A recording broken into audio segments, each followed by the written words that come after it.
culture, crossfire, yeah.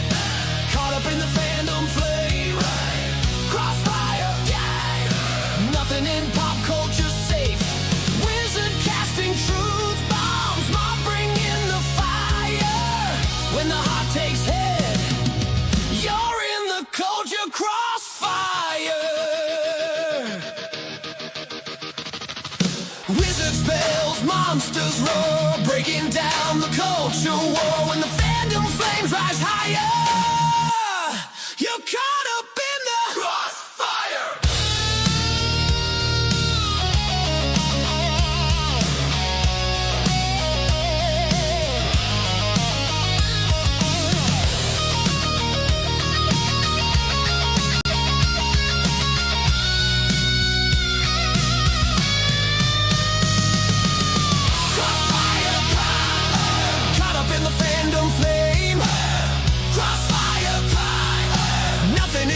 Culture safe.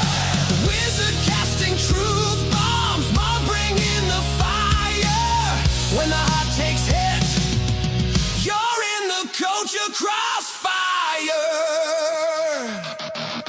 You're caught up in the crossfire.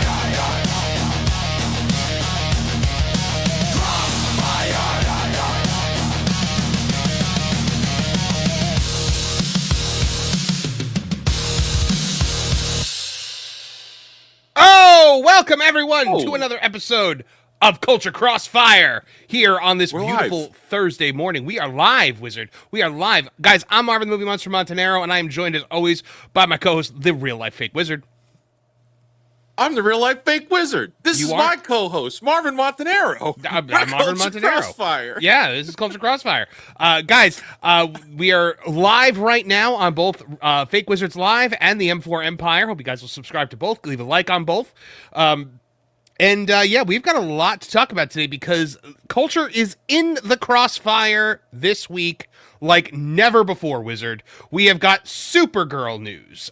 Mostly whether or not the trades are sweeping for this movie or whether there was a genuine mistake made about its break-even point. We're going to discuss that a bit. We're going to talk about the marketing for Avengers Doomsday blowing up in Disney's stupid face. We're going to talk about the final trailer for Supergirl and whether there's any hope for it. We will talk about... We will talk about God of War Laufey getting destroyed and rage-baited by Domino's Pizza. And we're even going to talk about the reviews that are coming in for Masters of the Universe, which I am seeing later today.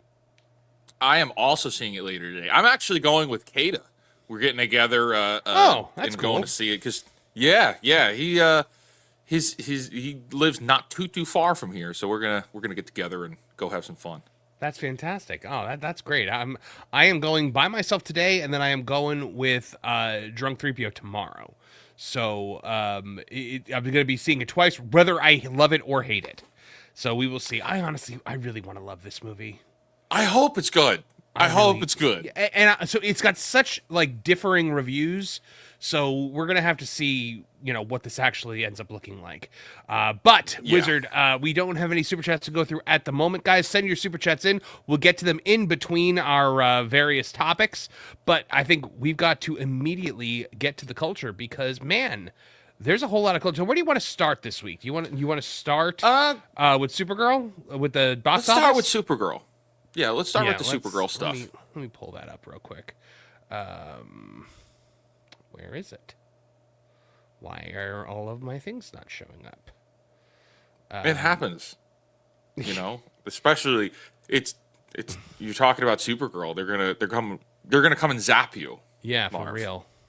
That's what Warner Brothers does. They don't like us talking poorly about Supergirl. They do not at all. Hold on, let me eliminate some of these other things here. I know how to do it. Hold on, sorry, because it's not coming up in like my list of articles of tabs that I can share, which is really weird. So I'm just gonna do this and then switch this like that. Okay, we are now ready to go. We are ready and raring to go, Wizard. So let's do it. Get without any further ado to that culture. Deadline has claimed that Supergirl needs 300 or so million dollars to break even. The rest of the world scratched its head and went, that doesn't make sense. Now financial analysts like Valiant Renegade are weighing in on this, and it turns out Deadline might be wrong. Are they sweeping for James Gunn? Let's talk about it today in the Crossfire. Here we go from geeksandgamers.com, written by me just this morning, Wizard. Deadline's Supergirl box office math doesn't add up. Break-even number cited in trades likely wrong. So let's have a look at what they're talking about, because this is insane.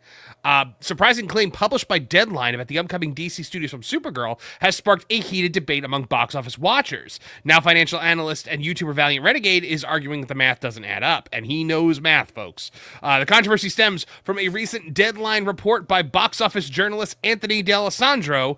In the article, Deadline stated Supergirl reportedly cost $175 million net before global marketing expenses, and has a break-even point of $315 million at the worldwide box office, just one away from being Stone Cold Steve Austin, but I digress. On its face, this raised eyebrows, not because D'Alessandro lacks credibility, because he is actually a pretty respected, box office reporter. He's pretty reliable. The problem is that the numbers themselves are difficult to reconcile with, reality. Movie studios, guys, do not keep 100% of the ticket sales. Those theaters generally retain a percentage. Retain a percentage of the box office. So typically, you're looking at about 50% for domestic theaters, and the studios are only getting back like anywhere between 25 and 40 or 30% from international markets. I mean, 25 in China for sure. Under that model, a film with a $170 million budget, Wizard, would need roughly $425 worldwide to break even, but then you add marketing on top of that, and it's going to be a whole lot more. So let's see what Valiant had to say. We had comparison to other recent comic book movies. Variety had reported that Marvel's Thunderbolts carried a $180 million production budget, and that needed roughly $425 million worldwide to break even, which it didn't hit. Then you had Captain America Brave New World, also needed approximately $425 million worldwide to break even on a $180 million budget before P&A. The film eventually grossed out around $415 million worldwide. Now with Superman cost more, about $225 million by all reports before P&A. And then that got somewhere in the $600 million range, and they say that lost money. So Valiant, our good friend Valiant Renegade, if there's two things he knows, guys, it's finances and jambalaya. He said that he repeatedly... Yeah, in that order. He repeatedly, I don't know, jambalaya may come first. That was some good jambalaya. He repeatedly stressed that he was not accusing D'Alessandro of bad reporting. In fact, he praised the veteran journalist and suggested the issue may simply be a misunderstanding of what the figure actually represents. His primary objectives centered on the wording itself. According to Deadline, Supergirl costs $175 million net before global P&A spend, and that distinction matters because net obviously means tax incentives and production rebates have already been factored into the number. Meanwhile, before global P&A, right, that's very important. That's big. That's big. Look, the Mandalorian and Grogu box office discussion, I think, changed the entire game. Absolutely. Now we know so much more now. Like how, hey, we're going to try to pivot here. Like Hollywood, we need to pivot the way that we present these numbers because we need to make it seem like the movies are cheaper than they actually are. And then VR, breaking down all of the top of the line stuff that wasn't in the budget. I mean, it's impossible for them to hide. Expertly breaking it down, too. I mean, he really breaks it down perfectly. Guys, go check out his video on the Valiant Renegade channel. But now, marketing-wise, he thinks it's somewhere between 125 and 140 for a marketing budget, for a marketing campaign of this size, which alone makes a $315 million break-even claim difficult to square with reality. So the actual math here, Wizard, points to something that's going to be a lot higher than 315 because using Deadline's own numbers, Supergirl costs $175 million net for P&A.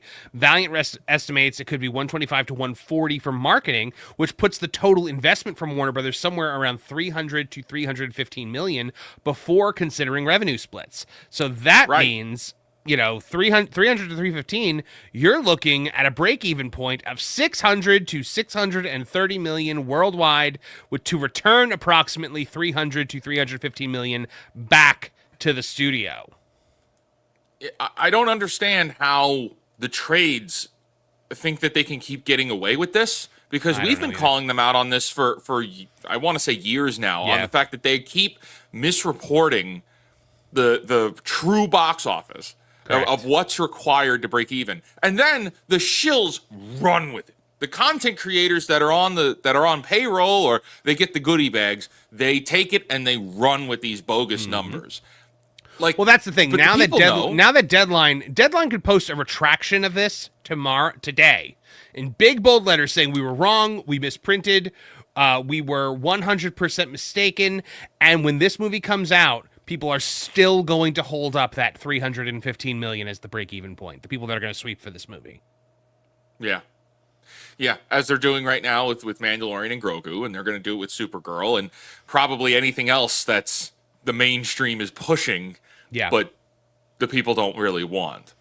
I mean, look, we saw how badly the shills freaked out over the Mandalorian and Grogu box office, how much they are crashing out over it, how they're blaming everyone, how they're trying to rally people around this movie. And that movie's pretty much dead in the water at this point. This movie, I don't think, does as well as Mandalorian and Grogu. You think it's going to come in even lower? I think it will. Especially, I mean, Mandalorian and Grogu had a domestic opening around, was like 90 million, I think, something like that. They're no Supergirl box office projection that I have seen has put this anywhere in that ballpark. We're talking 47 to like almost 60, I think, for opening weekend. Wow. And even on the 3-day, Mandalorian and Grogu hit 80. So I honestly don't think this is going to do as well as Mando and Grogu. And for needing 600 million to break even, I mean, so there is one. Valiant has made a suggestion in this that what if Deadline meant 315 million returned to Warner Brothers? Because that's what he believes the answer is here. Instead of interpreting 315 as the worldwide box office total needed to break even, he suggested that 315 may actually represent the amount that Warner Brothers needs returned to the studio after the theaters take their cut.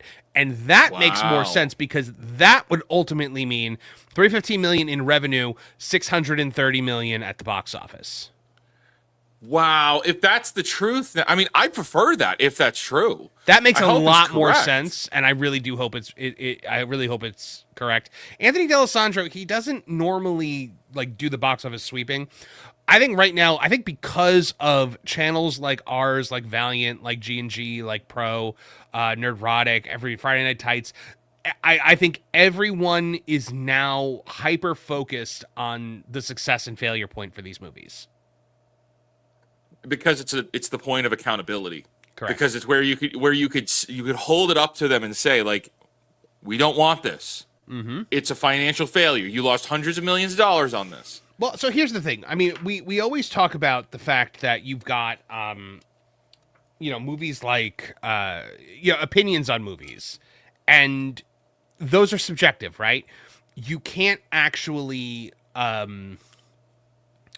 you can't actually argue an opinion. If somebody says, I like something or I don't like something, you can't tell them that they're wrong. It's their opinion. They're allowed to have it. Every food is somebody's favorite food. Every comic is somebody's favorite comic. Every show is somebody's favorite show, movie, everybody's favorite movie, etc., ad nauseum. What you can't argue are numbers, the success or failure rate. You can say, I liked this, but the general public did not. And you can use that as a pass-fail in essence. And that's what the Mandalorian people are flaming out about, because they can't just point to our opinions on the movie and be like, oh, well, you guys are just grifters and blah, blah, blah, and your opinions are wrong and you're wrong and you just hate Star Wars. Now it's an objective failure because of the box office. And that's what's going to happen with this movie too. And it's what happened with Superman. I'm sorry, guys. Look, if you liked Superman, more power to you. No one wanted to like that Superman more than me. I had a screaming argument with Kevin Apollo on the M4cast at the time, when I was essentially arguing that Superman could be good and I wanted it to be good, and he was saying it would be bad. And then I hated it. So, and that's an opinion I'm allowed to have. Sorry to all the James Gunn fans and the Snyder fans all kind of seem like they're cut from the same coin, don't they? Yeah, they do. It's literally just the other hand. And they're both defending terrible cinematic universes. They are. But yeah, so that's an opinion that you're allowed to have. But when Ted Sarandos, the CEO of Netflix, goes before the federal government under oath when they're trying to buy Warner Brothers, where he has been made privy to all of the financial statements and all the financial information for the company, and says Superman lost money. Well, guess what, guys? Superman lost money. Superman failed. James Gunn failed. Peacemaker never made a huge impact on the streaming numbers. Never really broke into the streaming originals. So that failed as well. And now this is probably looking like it's going to fail. 600 million is a huge, huge thing. It's a huge mark for this movie to get to, especially right now. It's an impossible mark. Yeah, I honestly don't. There is no interest in this. People are not interested in seeing this at all. The marketing has done nothing for it. The writers have done nothing for it with the actual story they've presented. It is Marv. This is the 5 people ruining entertainment are involved in this film, and the sell of this film. You've got the writers writing a terrible story that no one wants. Excuse me. You've got content creators that are already running defense for this. You've got the journalists who are in a way sweeping for this. You've got the marketing professionals who have no idea how to market this to general audiences anymore. They're just, they had tried to push it with, the hero's journey originally. Like that's how this opened. That has now since shifted because it hasn't worked for anybody. And then, of course, you have the corporate executives on the top that greenlit this pile of crap. Why are you allergic to making money? I agree. Look.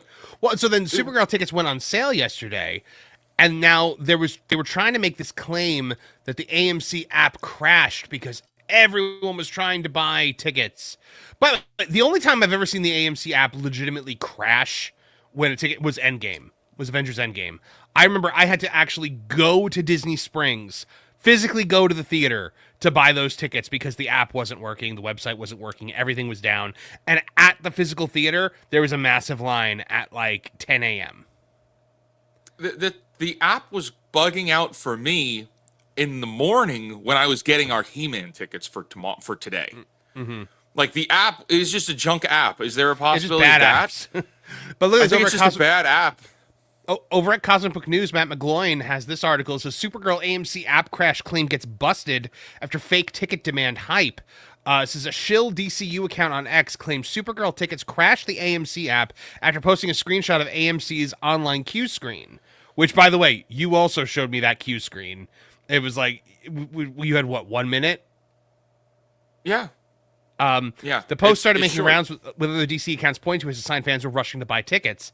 The official Supergirl and DC social media accounts also shared the post, which gave the claim even more attention and supposed validation. But that claim is being challenged because Community Notes entry says the AMC queue screen is the site's standard entry page shown to visitors, not proof of a crash caused by Supergirl ticket demand. Another X-user pushed back with video evidence, claiming they reached the Supergirl ticket page and saw only 3 seats sold. So it's absolutely an astroturfing. Yeah. So it says, now that's how you shake up the summer. Hashtag Supergirl only in theaters. And it says Supergirl pre-sale tickets crash AMC app. Look, you are now in line 1 minute. That doesn't mean the app crashed. No, that means you're in the queue for an app that's already buggy and not good. Like, this is, oh my gosh, man. This is terrible. Look, McGloin makes the point here. It might look like a crash if you want to look at it like a crash. I remember the MCU stand doing the same for Fantastic Four. How'd that work out? Oh. The problem is the AMC app and website often use queue screens when users enter from the main page. If this was a crash, it wouldn't say 1 minute. It would say like 30 minutes or something like that. No, or it would say unavailable because a crash means the system crashed, and they need to have a tech team come in to fix it. Check this out. Like, oh no, it crashed. Check this out, Manu right here, Manu 4K on X. Nice try. AMC's app and website always throws you into that same generic queue when you enter the main page, not the actual ticket purchase page for a specific movie. As this video shows, I got into Supergirl sales page and only 3 seats have been sold. Let's take a look. We're clicking on AMC. You are now in line, less than 1 minute. It's loading up. This is literally just a queue. And it's waiting, less than a minute. And we're in. If I open the app right now, I'm gonna get hit with a Q. Probably. Supergirl. I normally don't go. Yep, they're going to click on advanced tickets, and there are 3 seats sold in this entire theater. Wow. And that looks like it is the Thursday at 4 p.m. So one of the first showings. AMCtheaters.com. Mm-hmm. Q. It came up, it showed the queue, and then it bypassed the queue. Yeah, because it always shows the queue. Right. So there you have it, crazy. Wizard. Everyone trying to sweep for this movie. I don't understand why. It looks like the box office projections are saying it's going to be a flop. The the Deadline article is objectively wrong. I mean, the math, there's no way that math actually works out. And there's no way that a box office expert like D'Alessandro is not taking theater splits into account. It's just 100% incorrect. It's 100%, ridiculous. But there will be James Gunn fans who will stick to that number like glue and throw it in our faces. Honestly, I think it's a pipe dream that Supergirl even reaches 315. Personally, I would agree with that. If Mandalorian and Grogu can't hit it, Supergirl is done. What I would say is, I like the idea of them giving us we need to hit this number. Right. So if the 315 is we want this, this is how much we need back. I appreciate that, because now we know the exact number instead of us speculating how much everything costs. Like, even then, 315 seems a little low, but all right, okay, we'll take your word for it there. That's what you need to get back in order to win.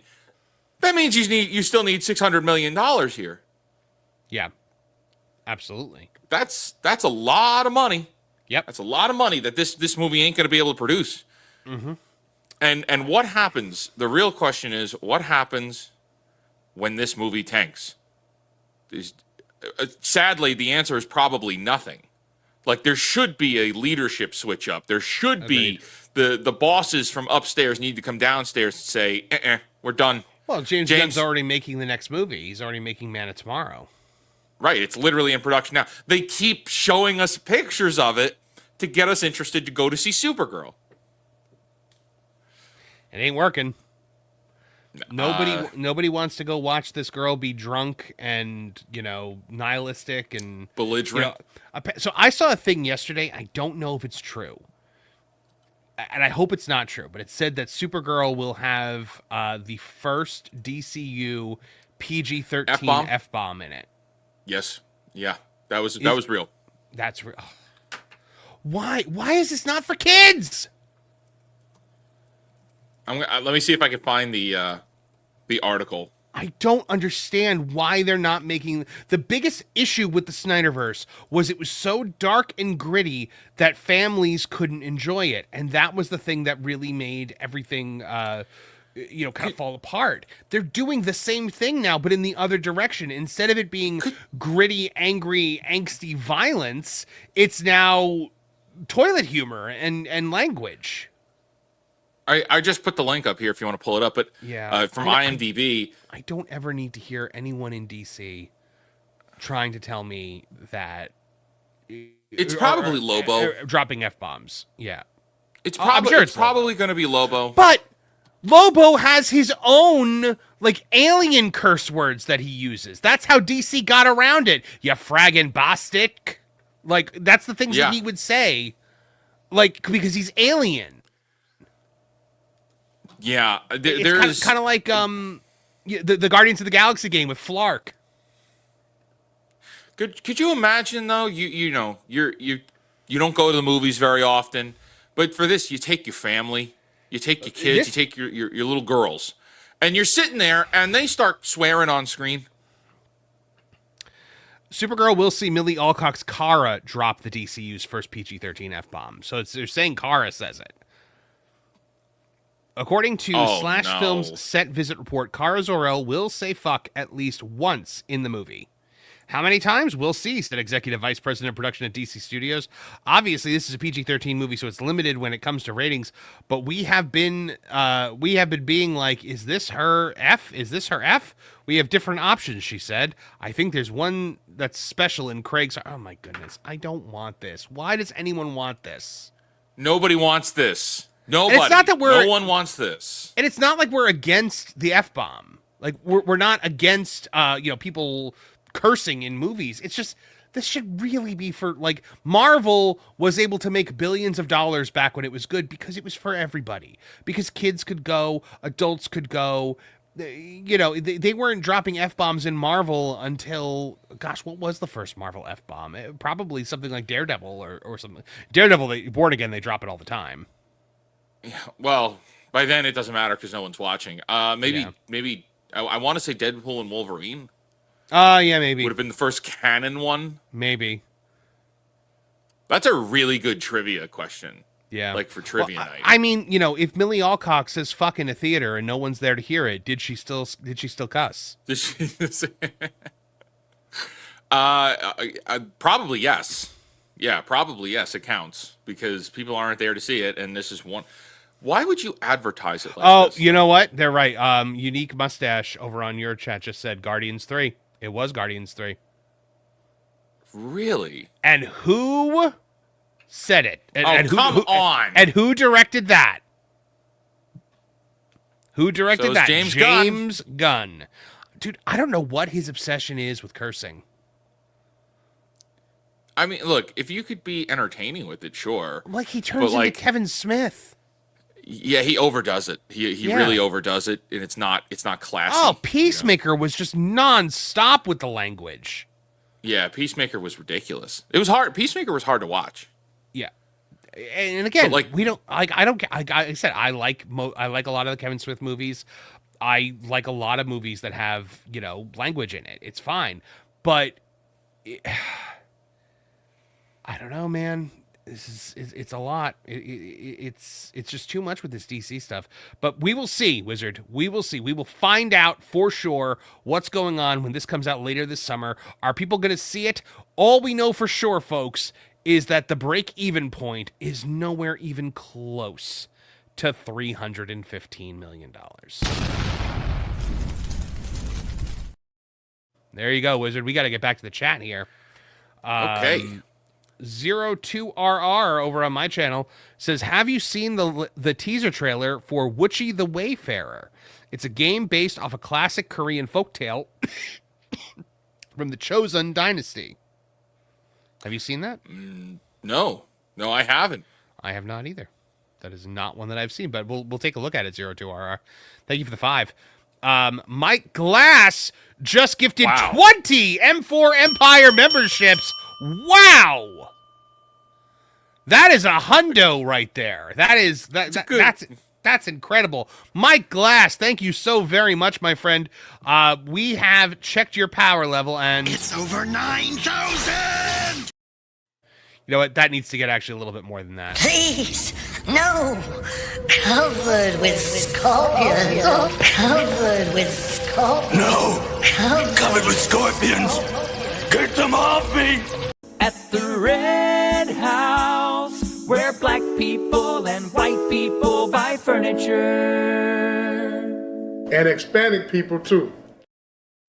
Hail Mike Glass. Thank you very much, my friend. And last call with Troy Pacelli, member for 8 months, says, tired of these cultural vandals behind the source material, but it's the failure. Cultural vandalizing modern source material.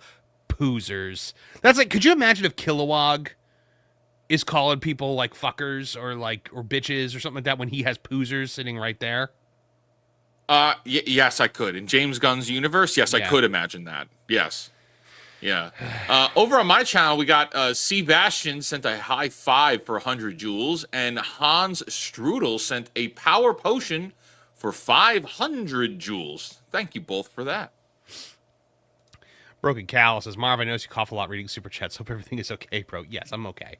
I just, I talk a lot, and I think my body is fighting off some kind of like Smoky Mountain bug from when we were in Dollywood. I think Is that what it is? Yeah, I think I got some kind of bug while we were away for the week, and yeah, Is it from culture drinking your drinks? maybe that drink had the antidote in it. I honestly think like at one point my ear was throbbing and I thought I was getting an ear infection, and I then like culture went home and it stopped, and I was just like, oh, okay, it was just like his voice in my ear for like 5 days. No, I'm kidding. I love culture. Doge Pal for 2 says James Gunn would love Has Been Hotel. Probably. Yeah. And then he would hate it because he wasn't the one that made it. Yeah. You know, it's like, I should have made that. Hey, Danny from Comics and Everything, saying I miss you guys. How do you miss us? We haven't gone away. We're right here. We're right here, man. We're live. We're live. We're redirecting to We're you. live and yeah. We're right here. Which reminds me, I have to set up that redirect. Over on my channel, I got to set it up. But yeah, guys, Danny hosts a tremendous show over there on her channel, Comics and Everything. So you should go check that out. Well, you're going to check it out at the end of this show. Yes. Is it up for? Yes, I believe it is up for. Nope, that one's June 5th. That one says June 5th at 11:30. Okay, so it's not. So I don't know, Danny. You're gonna have to send me a link for your stream today. She says yeah. Sorry, we were away for a week, so you know it was. But the texts work both ways, my friend. You can always reach out to me. But all right, Wizard, we have got more to talk about today. We have got a lot more. What do you want to go on to next? You want to do some Marvel? Do you want to talk about He-Man, or do you want to talk about God of War Lao Fei? No, we should hold that for the end. Well, because we're like fully awake, fully riled up, like fully in it. That's a good one for a little later. Let's do the He-Man stuff now, because that's okay. That's timely. I think people are bugging out on the internet over He-Man. Good Lord, are they ever, dude? I All right, let's have a look. All right, without any further ado, then, ladies and gentlemen, we are going to go back to the culture. We'll get your super chats on the other side. He-Man Masters of the Universe is a hit, with Hollywood critics on Rotten Tomatoes garnering a 78%, now 75% total score. But today we ask the question, is that actually a bad sign? Let's talk about it today in the Crossfire, Wizard. So, Masters of the Universe, over there, this article from thatparkplace.com, written by me, Masters of the Universe is getting 78% on Rotten Tomatoes when it debuted. It's now, I believe, down to about 75%, as more critics have weighed in. Now, that is not a massive amount of people or amount of love. It's not like a 90s or something like that, but it is considerable. It is certified fresh. Right. Now on paper you'd be like, wow, that's great, the critics love it, it must be good. Then we think about Hollywood critics and their relationship with audiences over the last year or so, last couple of years, because there is such a wild disconnect to the point where when I saw that IGN gave this movie an 8 out of 10, my heart sank. Yeah, especially when the line in the tweet was, "It's a lot funnier than I expected."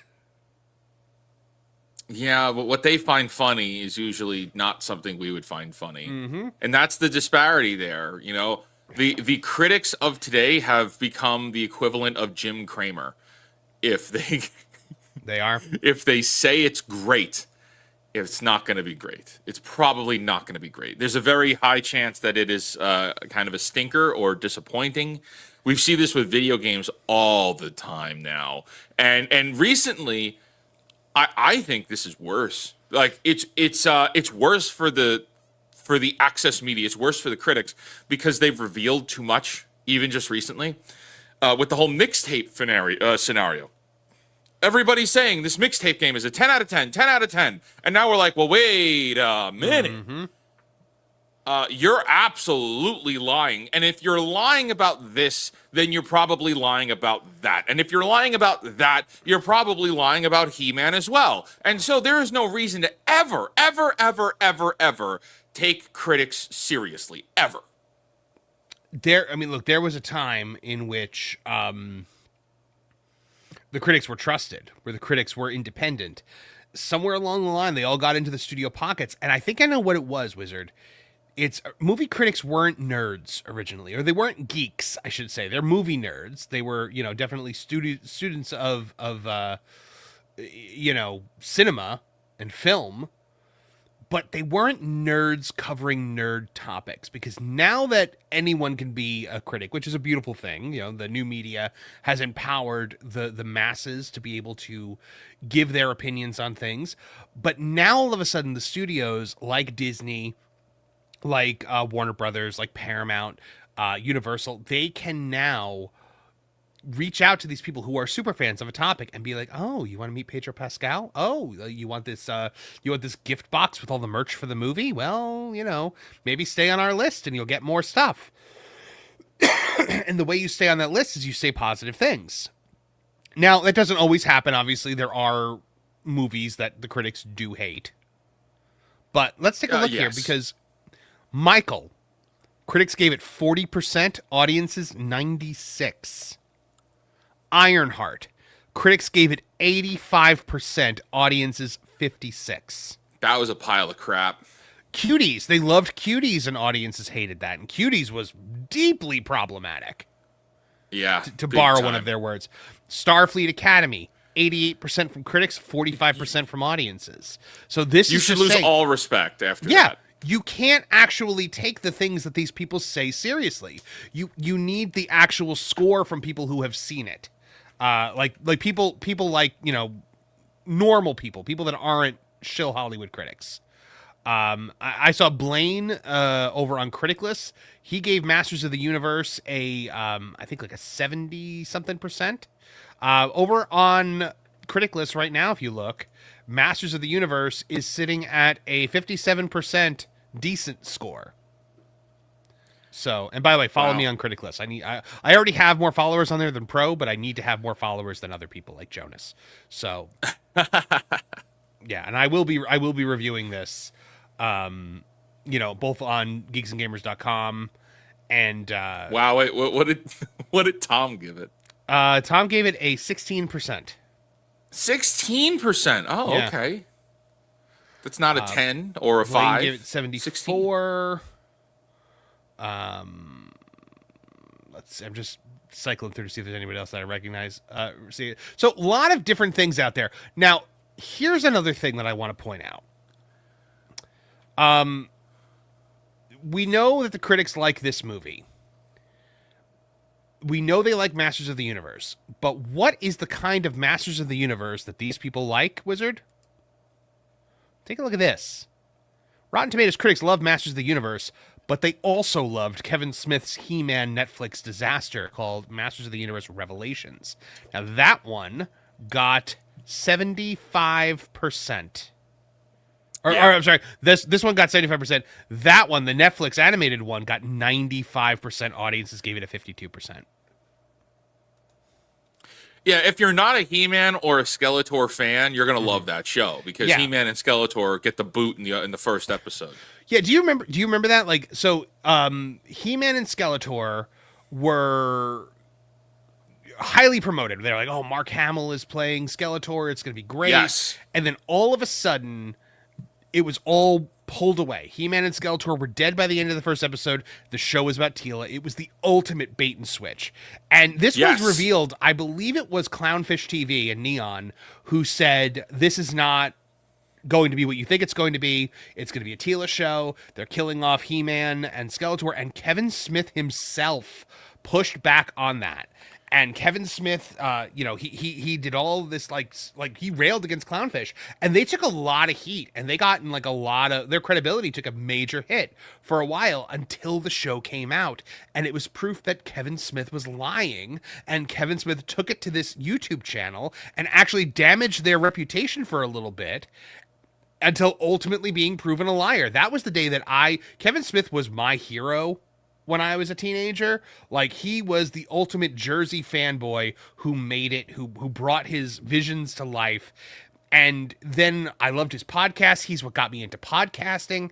And then all of a sudden, dude, he did this, and I lost all respect for him. Then I've also lost all respect. And then he cried. he does cry an awful lot when talking about this stuff. And now that he's a vegan, he's just a version of his daughter with a beard and a wiener. So I lost all respect for Kevin Smith. I have no interest in seeing anything else that he like. He made Clerks 3. I haven't seen it. I don't care to ever see it because I don't care about any of Kevin Smith's anything anymore. I can't even look at the I can't even look at the old stuff the same way anymore. I'm like, I can't. You are the problem. Like, you're part of the problem. You became the problem. You were this rebel, and then you became part of the system. So I did see Clerks 3, and I didn't really like it. I probably will never watch it again because it was basically Kevin Smith's love letter to himself. Clerks 3 is essentially the story of him making the first Clerks. But it ends... Really? So it's so he mixes it up. So Randall has a heart attack in the beginning of the movie, and it's the same heart attack that Kevin Smith had. And then after the heart attack, he decides he wants to make a movie. And so he literally films Clerks 1 in the convenience store. And it's basically the entire story of Clerks 1 until in the end where Dante dies of a heart attack. Yeah, I'm done. I'm good. I don't need to. It wasn't great. It wasn't great. It was very self-aggrandizing. It came off very egocentric, and it didn't really make much of a cultural impact. So, but anyway, no. People didn't talk about it at all. He made this Masters of the Universe revelation, and people despised it. It's the ultimate girl boss bait and switch, and it was done by Netflix. But the critics loved it, and that's my point: is that the critics when the critics love something, it is not.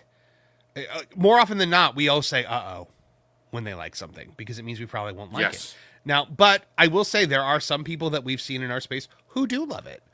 This right here is a review from Shad M. Brooks from Friday Night Tights and, of course, his own channel. He says, He-Man and the Masters of the Universe was brilliant. I loved it, and anyone saying it's about toxic masculinity is retarded.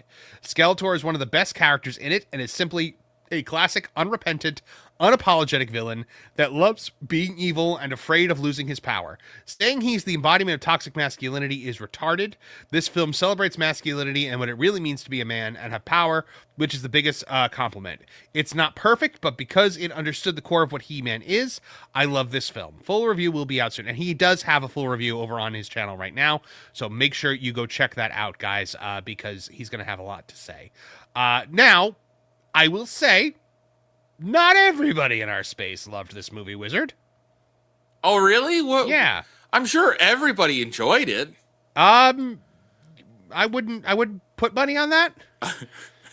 Because our friend Tom Connors from Midnight's Edge did not like it. You see Gary from Nerdrotic shared a clip from Tom's live stream about it. Let's listen to what Tom had to say. If you have children in the room, please cover their ears. Yes. This was Masters of the fucking Blunderverse. This was Thor Love and Thunder times 10. Yeah. I don't know what the fuck they were thinking. And anybody who says this isn't woke, they're lying to you. This is the wokest shit I've seen in years. Years.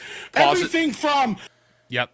This is. I just want to set the preface of this is the guy who thought Lilo and Stitch was a wholesome, incredible, positive movie. Yeah, of course, the 2025 version I'm talking about. Look, I've been on Midnight's Edge I was on Midnight's Edge in the morning for a long time. I'd still be on it if they hadn't changed the time, and now I have a conflict. I respect Tom's passion, and I respect Tom's opinion on movies. Yeah. More than almost anybody's, because Tom knows his stuff But yes, you're right. He did like And, Lilo and like- Stitch. He did like Superman. But that's Tom's opinion. He's allowed to have it. He's allowed to have this opinion too.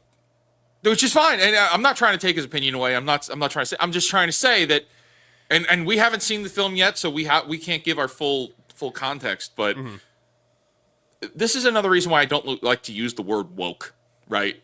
Well, because he just says, "Oh, well, it's the wokest thing in years." Okay, well, you know, if you're using the woke phrase, well, that can very, very, very easily be slapped on the Lilo and Stitch movie that you loved so much, and that could very, very easily be slapped on the Superman movie that you loved so much. So I that's the problem with that word. That word Well, is a slippery that's the slope thing. now. Like, if this is anything like Superman, I'm gonna hate it because I hated that Superman movie. So Fair enough. Yeah, I will too. But let's see what if else he Shad said. liked it, there's I don't know. Valiant We'll have to liked see. it too.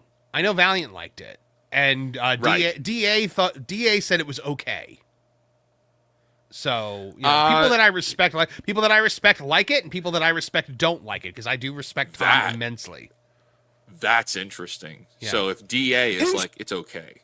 Yeah. And VR is up here and Tom's over here, and Yeah. if we're shattered on this, if we're splintered, This is going to be one of those interesting. movies. Yeah, this is going to be one of those movies where everyone has a different opinion, I think. But here, Maybe that's a good thing. I think Maybe it that's is. healthy, but let's continue. The fucking Planeteers here to fucking toxic masculinity on this end. It's all here, kids. Every fucking color of the rainbow. My God, what have we done? Fuck you, Mattel. Fuck you, Amazon. Fuck Masters of the Universe. After Revelations, after this, we are done. Divorced. I am so glad I spent no more than $20 together on those fucking toys. You want to know why? This movie's not getting another goddamn dime of my money, nor is Mattel, for the rest of my fucking life. Done. That's all. I love when he goes, that's all. my favorite is the Critical Trigger goes, I wish he wasn't so diplomatic about it. Just tell us how you really feel, Tom. No, but look, Tom is one of the biggest He-Man fans I know. So if Tom hates this movie, then it's very possible that this movie is doing things that we're not going to like. Wow, man, I mean, look, that's how I was. I was in that ballpark with Mandalorian and Grogu just a couple weeks ago, like when we did the out of theater review stream. Like that. Yeah. I had that kind of rage. Like I felt that way. Yeah, you were. So I was pissed furious. about the Mandalorian and Grogu. It took me like a few days to come down off of that rage. Yeah. Like I said, I'm going to see this movie today, and I'm going to do an out of the theater review. So there will be an out of theater review for this movie from me sometime today. But yeah, man, it was. I don't know.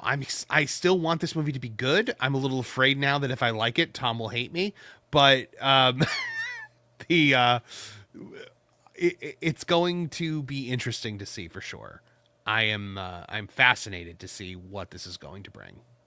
I think reasonable minds can differ, and it's going to be very interesting to course see they how can. it all plays out. Of course they can, and I hope that's how I foresee a lot of arguing about this movie in the coming days because I think that you're going to have one segment of YouTube that loves it and one but like Tom and I greatly disagree on the Supergirl film or Superman film. Tom and I greatly disagree on the Mortal Kombat movie, things like that. So. Different strokes for different folks, but we'll see what we think later today, Wizard, when this movie comes out. And anything else you want to add about that? He-Man.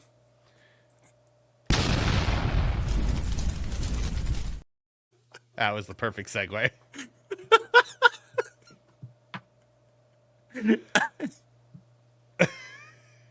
If anybody, that's the stinger in the show.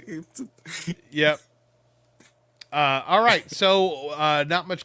So, comics and everything. Danny has become a member of the M4 Empire channel. Thank you. Welcome, Danny. And then Zen Wookie, member for 3 months, is still hoping Masters of the Universe is good and not too woke. We'll see. We will definitely see. We'll see. On my channel, promo code Pillow dropped a press F for 10 joules and a happy poop for 10 joules. Oh. I don't know. Yeah, thanks for the happy poop. Have we discovered the monetary value of a jewel yet? Yes, and they're either very low or a lot. So By the way, guys, it varies. It's less than $1 and sometimes many dollars. By the way, nearly 800 people watching concurrently right now here on the Culture Crossfire. Thank you very much for being a part of this show here today. We are astounded at just how quickly this show has been growing and how much this show has been becoming a part of your week, and we very much appreciate it. So thank you guys very, very much for that.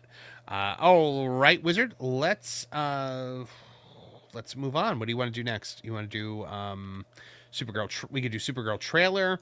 We can do. Let's do that. We have to watch the trailer. That might take a little bit of time for us to get and we're through, definitely going to get a copyright for it, but it's okay because we'll just edit it out in the. So, guys, you're gonna be the ones to see this. Before we have to take it out. We have not watched this trailer yet, so this is going to be interesting for us because we're going into this one blind. We're doing it live. We're doing it live. So let's get back to the culture. The final trailer for Supergirl is out. The final look at this movie before it hits theaters, and James Gunn presents the latest iteration of his DC universe. Is it any good? We haven't seen it yet, so let's watch it here together in the Crossfire. Wizard, we have both not seen this. We both kind of put it off to watch today. Yes. I'm assuming that this is going to be basically a referendum on all of the feedback that has happened thus far. DC tries to correct itself quite a bit with trailers, like we saw it with Lanterns. We're probably going to see it again now. You ready to watch this thing? I think this is... So if we look at the first Supergirl trailer, wasn't received well. The second one was a little bit better, but definitely not received well, right? And then we started to get the social media, TikTok stuff, which was it took all of the gendered language out of it. It was just hero, hero, hero. What are the values of heroes? What do heroes stand for? And it was very non-gender specific, which is interesting for a Hollywood studio that is so hell-bent on making sure you know that this is Supergirl and not Superman. Right. There is absolutely going to be commentary about that in the film, right? There's absolutely going to be commentary of it's Supergirl, not Superman. And that leads us to this trailer, which, Marv, as you said, we haven't seen it yet. And for those of you at home that, you're watching this in the future, and you're like, why is it all chopped up? Why is it so messy? Why is there no trailer? It's because YouTube does not allow us to actually play these trailers in our content. So if you see it live with us now, you get to enjoy it with us live. But later on, that's why it's a little different. It's one of the reasons why you got to catch Culture Crossfire live on Mondays at what time do we go live on Mondays? 7 p.m. Eastern. Mondays at 7 p.m. Eastern, and Thursday mornings at 9 a.m. Eastern Standard Time. We're the most professional streamers in the world. All right, Here we go. And obviously, we will be starting and stopping this. We're not getting volume? No sound. Yeah, okay. There it is. I didn't know where it was. All right, so we will be stopping and starting this as we go. We got the volume. Here's the thing. Right away! Right away! 5 seconds in, Superman appears. 5 seconds in, we're already leaning on Superman. Yep. Hey, guys, we see Superman before we see Supergirl because she's a silhouette here. And then we see Clark immediately because we need to show you that Superman is in this movie so that you might come see it. Already we know they've got very different ideas of what it means to be a hero. Okay. Okay, because she was from the planet that was destroying planets. Yeah, so is she getting out of that ship and she's like, all right, so when are we building our harem? That's right. Yeah, when are we taking over this planet? Yeah. All right, that's what the setup was in the last movie. Let's do it. Yeah. Or maybe they're going to change it and it's just, only the L family were bad. She is an L. Or Jor-El and Superman's Jor-El and mother. Lara were bad, yeah. That's it. Laura L. Let's get this harem started. Fine again. He sees the good in everyone, and I see the truth. Can we roll it back a second? This is the worst designed villain I've ever seen in anything. Yeah, this is James Gunn is clearly thinking about something else. This is the worst. I know he's not the director, but let's be real here, guys. He's guiding these directors because this looks like a James Gunn movie. And from what I've heard from sources within Warner Brothers, is that if you thought Marvel directors had no control, DC directors have even less because he is just forcing them all to make James Gunn movies. Wow. I mean, look, you're coming out the gate. We're doing Superman. We got Lex Luthor. We're doing that approach. Mm-hmm. What's our second movie? Okay, it's Supergirl. All right, well, that's Supergirl that's a versus choice. some guy in a gimp mask. But that's it. Wouldn't you want to throw a more recognizable villain into the second film? What is this? This is disgusting. This is pathetic. It's a completely unmemorable villain here that looks terrible. Completely. What kid is going to want a toy with this guy? I could. Some adults might want a toy of this guy, but he must be defended. Do you mean it must be guarded? Oh my gosh! You must be a guardian. You must be a guardian of the galaxy because this looks like it's taken directly from Guardians 3. It does. Yeah, this shot is totally Guardian. Yeah. This looks like a Guardians movie. The one that you should have done this with was Green Lantern. Green Lantern as a Guardian style movie would have been perfect. This is not the one. With lots of green. Yeah. Again, Wizard, the plot revolves around saving the dog. James Gunn's dog. Yes, the plot revolves around saving James Gunn's dog. Okay, look, Marv, I know we're going to watch this trailer. Have you seen the popcorn buckets? Have you seen the KFC buckets for this? It's all the dog. For this, everything about this movie is the dog merchandise. Everything. Mm-hmm. It's not Supergirl merchandise. It's all the dog merchandise. Superman 2025. What was it? It wasn't Superman. It was the dog. It was Crypto, the dog. Does James Gunn have a thing? Is it like is it like a like some kind of a is he getting off on this that it's his dog and everything? Oh, I think that people are buying his dog. It is weird now. But I also think that in terms of marketing, it's like when you know that you don't have a good movie, you push a cute dog. But I don't think anyone gets moved by this dog because it's not a real dog. It's a CGI monstrosity. Dog. It's an untrained CGI, but yeah. Yeah, but it's also the dog is like extremely dangerous and not in a cute way. Any adult that's watching this is like, somebody needs to train this dog. Mm-hmm. This dog is actually it's a dangerous dog. This is worse than any pit bull on the planet. Yeah. Like Momoa is finally playing the role he was born to play in the DC universe, and no one's going to pay money to see it. Yep. I think there's something tragic about that. I'm sure he'll get a spinoff. But, it'll have to not matter. It'll have to not be canon because, not canon, but like it'll have to not be important to seeing Supergirl because no one's going to see Supergirl. Yeah. All right, let's keep going. There she is in the suit, and there he is again. I really like his Superman. I really like David Corenswet's Superman, a lot. Too, man. I hated that movie, but I really like seeing him as Superman. I do too. He's got there's a charm to him. He's got that Christopher Reeves twinkle in his eye.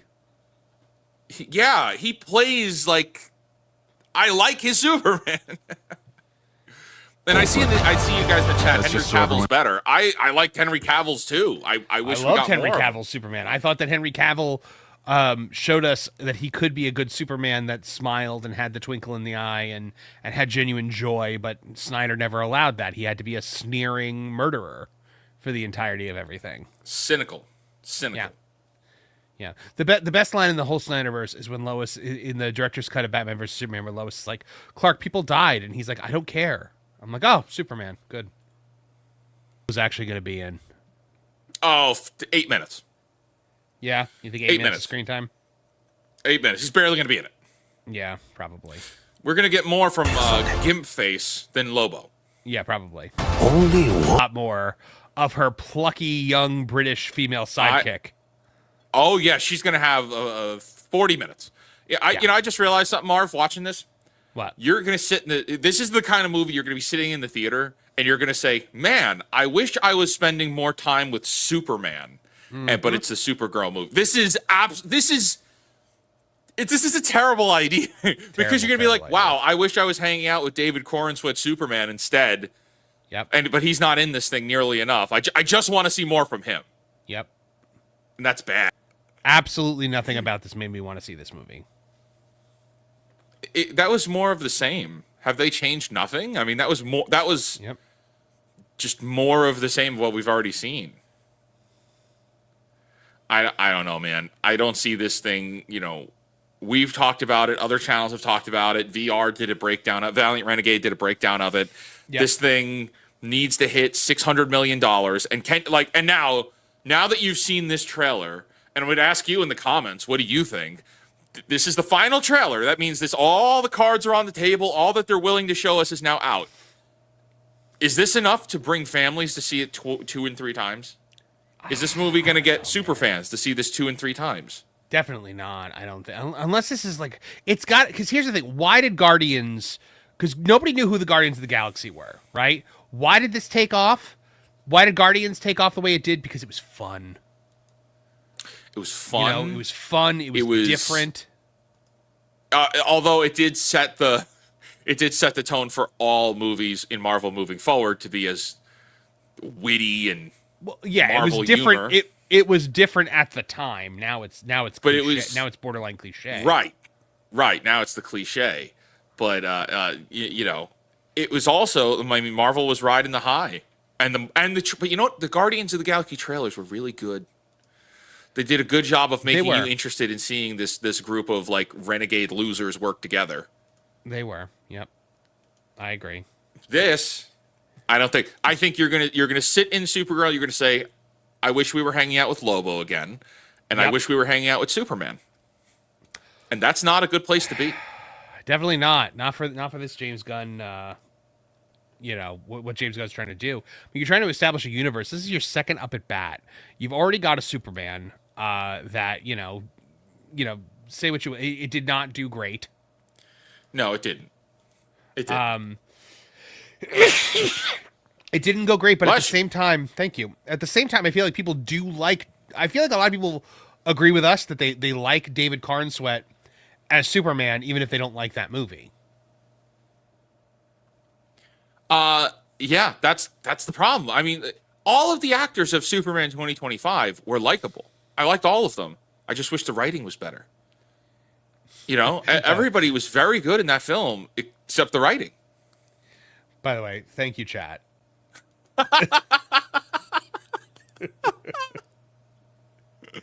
Oh man, like what was that? I'm trying to remember what that like. There was a Superman comic where it's like, what's so funny about truth, justice, and the American way, or something like that. I don't remember the exact. What the new quote? It's truth, justice, whatever. Yeah, well, that's the. But I think there was a comic book called like what's so funny about truth, justice, and the American way, or something like that.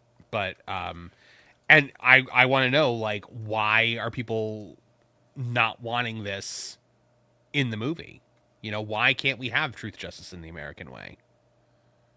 Well, because they don't like America anymore. And they've been very clear about how much Hollywood hates America. The what's so funny about like Truth, America Justice, and the anymore. American Way? A 2001 comic book story, Action Comics number 775.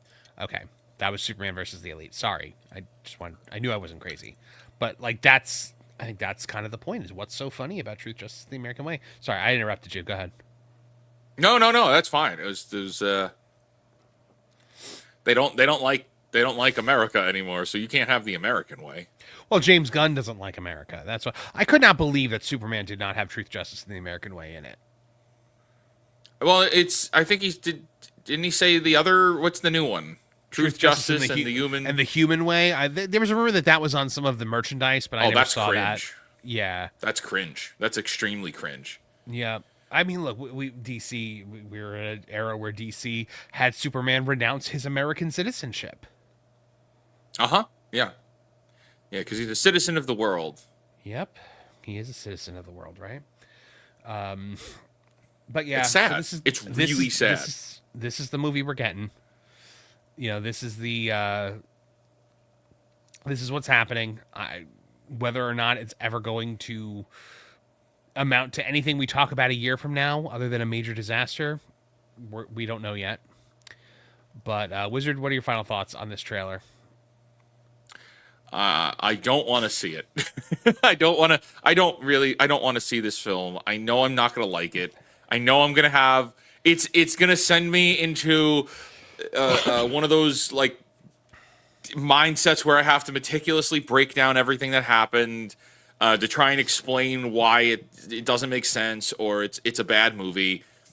That's exhausting. And I just wish we could have good movies. I wish there was a good Supergirl movie. And I also hope I'm wrong. I hope this is awesome. I hope we walk away and we're like, man, everybody's got to see this. It's great.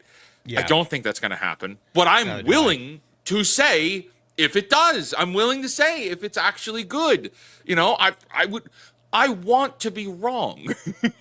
How many people on the internet could say I want to be wrong? Absolutely. And guys, at the end of the day, ask yourself the question, is Supergirl going to be good and will it be a financial success? It's not just a no, it's a oh hell no!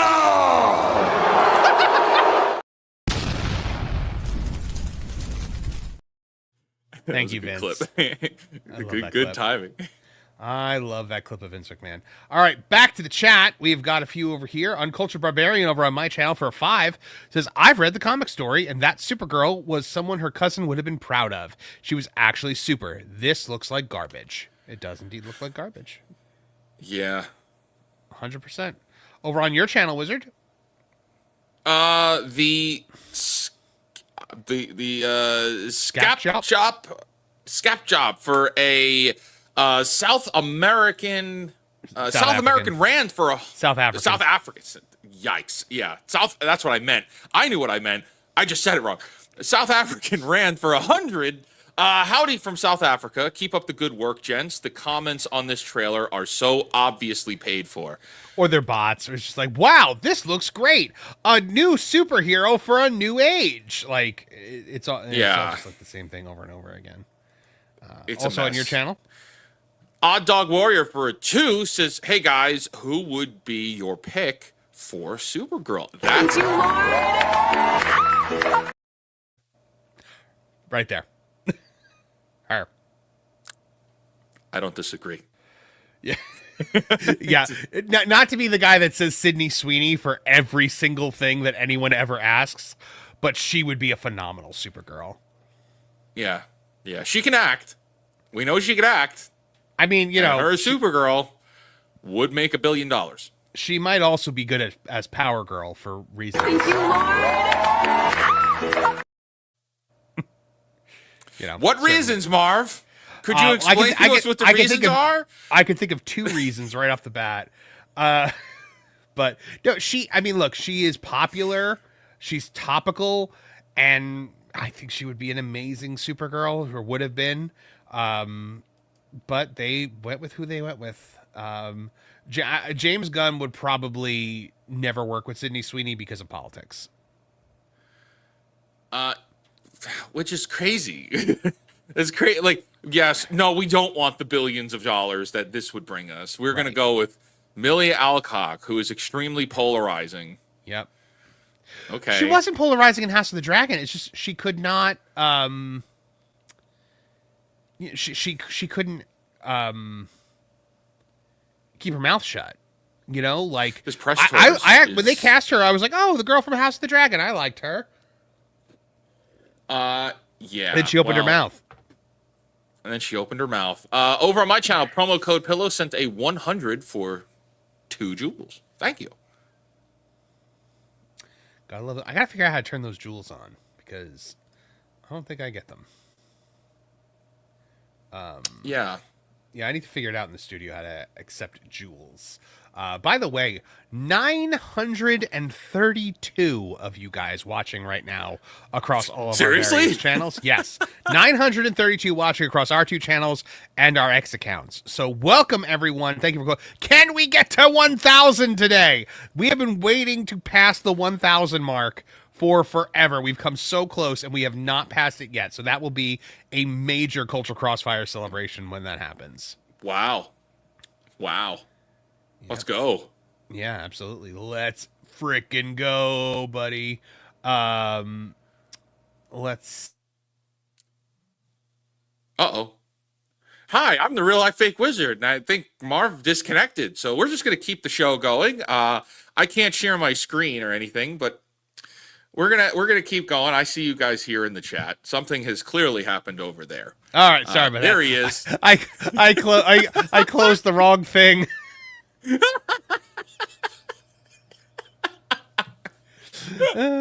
I clear out the articles that we do, like, as we go along, because it helps the computer, run quickly, and I accidentally closed StreamYard instead of the Supergirl article.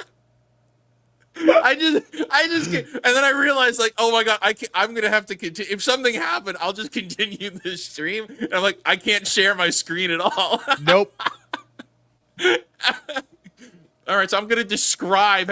It's like the DSP clip of him playing the Virtual Boy. Yep. R.I.P. Boomer. There you go. 951 people watching currently. So we are less than 50 away from 1,000. Most professional streamers on the planet, man. Please do not press this button again. the most professional stream. All right, I get it. Yeah. I get it. I get it. That was a dumb and a half moment from me. It happens. I've done it before. I was blundering like Flint Heart Glomgold. Is this some kind of game? Answer me, baby! Highly organized. Yes, highly organized. Top of the line. All right, so the next thing I think we should talk about is probably what's going on with Avengers, because Doomsday is so aptly named, and every marketing thing that they've done for this movie has just gone swimmingly for Disney Marvel. So let's talk about it today.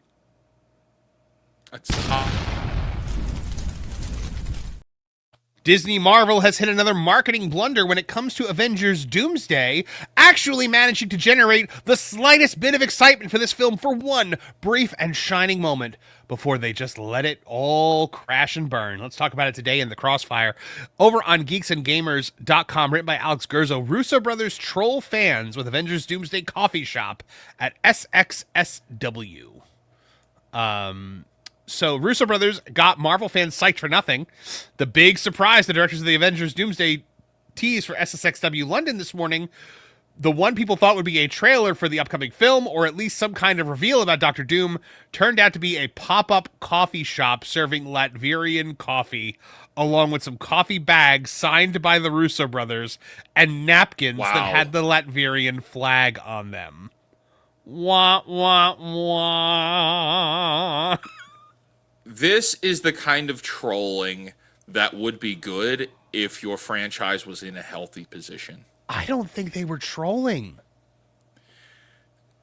I think that they literally thought this was going to be a big thing. But this is a gag. It's a silly haha. But Doom brand it doesn't coffee. work. It doesn't work when your franchise is in a terrible position of health. You know? Yeah, so Alex says here, based on social media posts, it looks like the fans are not thrilled about this, which should not shock Marvel or the Russos or whoever planned the coffee reveal. Not that it matters. Whoever did it is representing Marvel, no matter the intention. Those expecting anything related to Avengers Doomsday were not satisfied with a coffee brand, a pop-up coffee shop, or the Latvian flag on a napkin.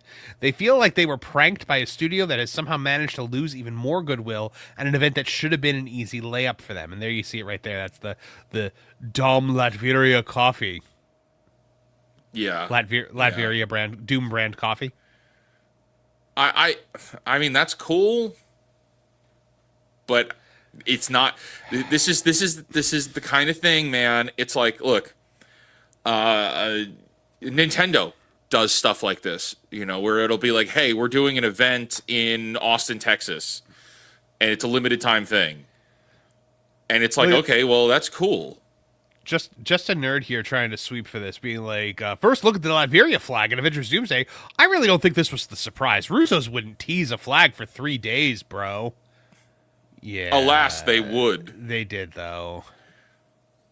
And here they come walking through. Look how excited the people are to see them. Look at the people in the background. Shop? First of all, who the hell knows who Joe and Anthony Russo are and what they look like? Somebody was just like, hey, is that the gay guy from the beginning of Avengers Endgame? Endgame? Yeah. The surprise was the Russos showing up for autographs. The worst part about the situation is that it didn't have to be this way. If Marvel wants to hold the Avengers Doomsday trailer until Comic-Con or whenever they're planning to release it, fans would have accepted not seeing it at SW London. But they should have given their primed audience something beyond another product to spend money on, like a costume reveal or a new character announcement, anything that wouldn't make the people you're trying to win back feel like you're laughing at them. All that for a drop of coffee. Now, one of the reasons why everyone thought it was going to be a trailer, Wizard, was because IGN had a headline that said Avengers Doomsday trailer expected tomorrow. Yes. IGN fell for it. This was clearly a bit, and I just don't trust any of them anymore. IGN had a thing that said Avengers Doomsday trailer expected tomorrow, and then the next when the coffee thing dropped, they had a post the following day that said Avengers fans upset at that Avengers Doomsday trailer was not shown today, and they got community noted that said the reason why people thought the trailer was being shown today is that IGN wrote an article that the trailer was being shown today. Well, okay, so that brings up a kind of a big question. I mean, they never said that it, like, the Russo brothers didn't say that it was a trailer, did they? No, they didn't. Because IGN was the only like major outlet that said it's going to be a trailer. Okay, so my reptile brain makes me think, okay, if I'm Marvel. Marvel has a lot of leak problems. Marvel's got a lot of problems. And Marvel needs to track down who's doing the leaking. So would it not be interesting to see who was the one that was told there would be a trailer? Like, internally? I think IGN probably just assumed it was going to be a trailer. I don't think they actually heard it for real. That would be my guess. I think they just jumped on an assumption. Well, we see, that's the problem, is we don't know. I'm just saying I wouldn't put it past them to be like, hey, we need to snuff out some. Nintendo's recently did this publicly. Like we found out they were giving information out to people to see where some of their leaks would be. Yeah, which makes sense. It's a thing that companies do all the time. Right. And you're also getting things like, with casting stuff, it's a lot of PR firms that are just trying to get their clients' names into the conversation, so they leak to Daniel RBK or My Time to Shine Hello or one of these people. So that's completely not true. We saw it with the Hunter Schafer situation. So there you have it, Wizard. This movie, do you think this movie is going to actually do well? Do you think it could possibly, it's going to be one of the most expensive movies ever made. It's not intended to make money. This is not intended to be profitable. No. This is. I mean, it needs to make $1 billion, right? But they're willing to spend all of the money ever on this thing to try to save Marvel as a brand. Yeah. They need to reignite the fandom for Marvel properties and Marvel superheroes, and they think that the only way to do that is with this. Right. And they're willing to use this as a loss leader. They're going to make. They need to make lots of money on this, and they will. Mm-hmm. They will over time. But I don't know if it hits $2 billion, though. I don't think it can. I don't know if it hits $1 billion. Could this possibly even Now not hit $1 billion? that'll be bad. Now that would be bad. If it doesn't hit $1 billion, that would be really bad for Disney. It'd be horrible. This is the most expensive movie ever made. Yeah. Look at this. The Russos have also said that a Doomsday is going back to phase 0 and starting from scratch. So this is also from Alex Gerso over on geeksandgamers.com. Rumors of Avengers Doomsday leading to an MCU soft reboot appear to be correct if what the Russo brothers said about their upcoming Marvel film at SSXW London means what it seems to. Speaking at the inaugural European offshoot of the South by Southwest Film Festival from Austin, Texas, the Russo brothers referred to Avengers Doomsday as back to phase 0 and starting from scratch. This is starting over from scratch. We want to make sure everybody feels like this isn't leaning on anything from the past. AKA, we need to wipe out phases 4 and 5. Oh, Don't worry, guys. Big time. Nothing about phases 4 and 5 count.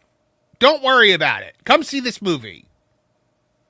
Yeah, well, this isn't a sequel to Fantastic Four First Steps per se. This is a sequel to Endgame.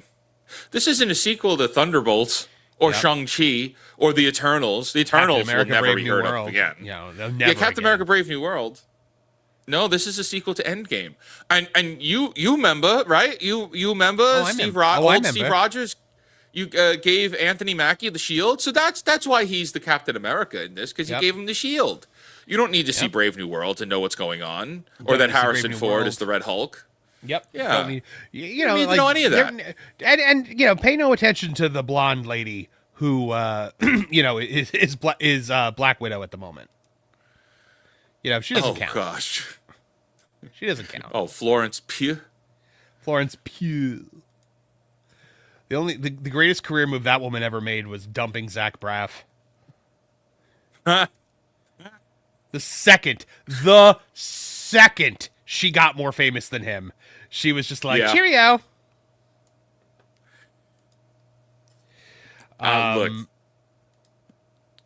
she's a good actress. She is a good actress. She's a good actress that keeps getting bad Marvel properties. Horrible Marvel properties. Yeah, so here we are, Doomsday. It is, Marv, we're at the 6-month mark. We are at the 6-month mark. It is, wow, I didn't even realize we're at the 6-month mark, actually. But, yeah.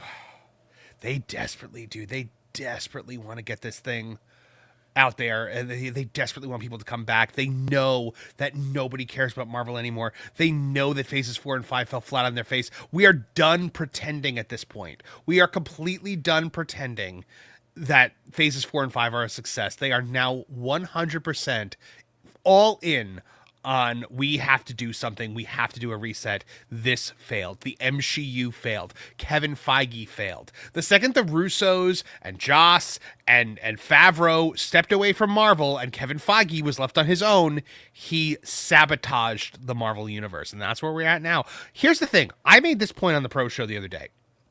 Has there ever been a property that has gone woke? And I know you don't like to use that word, but for the sake of the argument, has a property that has supposedly gone woke and come back from it? Because I can't think of a single thing.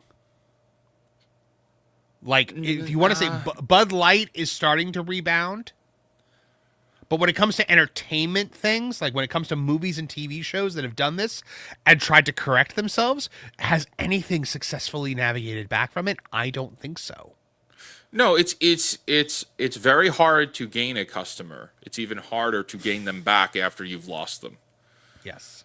It's easier to gain new customers than it is to regain old ones that actively don't like you. That's the problem.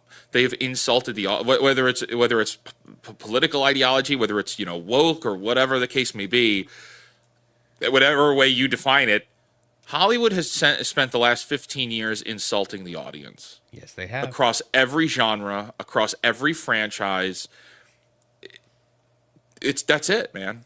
There's a comment here in the chat here. Marvel Rivals isn't woke. Yeah, and there's a property. It's okay, well, I still like Marvel stuff. Right. Okay, well, I'm going to go to the place where they make Marvel stuff that is actually good. And it's Marvel, that's why Marvel Rivals has been so successful. It's they're very, very much catering to the fans with a lot of those designs, with that gameplay. And it's not saying... I enjoy the game. Yeah, it's not saying the Marvel name itself can never come back, but the Marvel Cinematic Universe, I think, is toast. I think it's toast too. And so I have heard at MegaCon, I was talking to Gary, and he knows a lot more than he's saying. And he said to me, he goes, "Oh, just wait till you find out what they're planning." Yep. Yeah. And I was just like, "Oh, okay. I guess this is going to be a thing." It's there is still time for them to change this. There's still time to make corrections.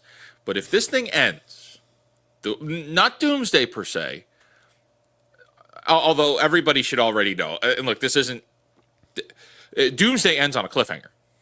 Of course it does. We know this already. Yeah. Like that's pretty obvious. It's going to end with Battle World. Right. It's going to end with Battle World, which we know. We know that's going to happen. And then the way that Secret Wars is going to end, that's not going to like people aren't going to like it. People aren't going to like it. Yeah, Gary says, promo code Pillow says, Gary said people will hate how Secret Wars ends. Yeah, that's exactly what he told me at MegaCon, was that, he and by the way, I don't know for sure that it ends with Battle World. I'm just assuming because Secret Wars is our next movie. So, but yeah, it's definitely going to end. It's going to end on a cliffhanger like Infinity War did, but not being anywhere near as good as Infinity War. Do you know what's interesting? We don't know do we have the date for Secret Wars? Is it next year? We would have had, they would have had to have been shooting both of these movies together if they did that. Hold on. Avengers Secret Wars. And I don't know if they have. Let's see. If it's 2028, they're cooked. Secret Wars is officially scheduled to release in theaters on December 17th, 2027. So it's a year. Okay. Yeah, a day ago, Okay. the Russo brothers said Secret Wars is officially in pre-production. I don't know how you're okay. Here, take a look at this, Wizard. Take a look at this headline here from over on Yahoo. The Russo brothers say Secret Wars is officially in pre-production, but admit they're still working on. Do you want to switch the screen? Oh, did I not switch the screen? No, switch the screen. Sorry, I didn't mean to cut you off. Oh, I thought I did. Hold on. Sorry. Share this tab instead, please. StreamYard's frozen. There we go. Did it switch now? Yes, we see it. Okay. Russo brothers say Secret Wars is officially in pre-production, but admit they're still working on Doomsday. Yeah, of course they are. Uh-huh. Because it's never going to be done. Joe and Anthony Russo shared they're hard at work on the Marvel Phase 6 movie, as well as building up production on their second feature, Secret Wars. We're doing some work still on Doomsday, and we'll be until they're probably still writing the script for Doomsday until they rip it out of our hands in November. He told Deadline, that just means they have to give it to other people to finish for a few weeks. That doesn't mean anything other than that. Then we're in the middle of what we would call pre-production on Secret Wars. We're like doing many things at the same time. Do you think there's a chance in hell that this actually comes out in December of 2027? With Secret Wars, I don't know. This to me sounds like we're going to be moving this. I don't know how you make any more. What Marvel movies are coming out next year? What Marvel other than Secret Wars? I don't think. With the way that Doomsday ends, you can't do any other Marvel anything. Which is weird because Spider-Man: Brand New Day was originally supposed to come out between the two movies. Because originally, Doomsday was supposed to come out already. We were supposed to already have it. Yeah. It was supposed to come out in the past. I don't know, but the Spider-Man movie, I don't know. Maybe there's something or other happens, and some magic. What is it? What do they say in Doctor Who? Timey-wimey. Yeah, wibbly-wobbly, timey-wimey stuff. Yeah, that's all it is now. Yep, it's all wibbly-wobbly, timey-wimey stuff. So, all right. Well, there you guys have it. Avengers Doomsday is coming whether we want it or not. They've pissed off everyone leading into this movie, both through Phase 4 and 5, as well as, this coffee stunt that they did. And, bold strategy, Cotton. Let's see if it works out for them. Wizard. 1,020 people currently watching Culture Crossfire across our various different platforms. Did you get the screenshot? I've been sending them to you in Discord this entire time. I'm not looking at the right feed. Yeah. Yep. 1,035 we had a little bit ago. 1,023 right now. Guys, No we way, did it! dude. We did it! Wow. That's nuts. You know what? This deserves celebration time. We got one!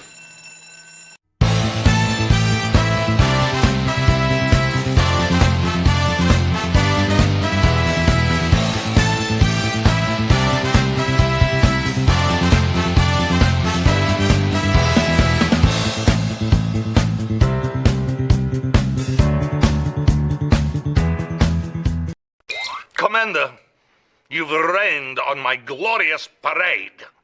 For this, I'm sending everything I've got at you.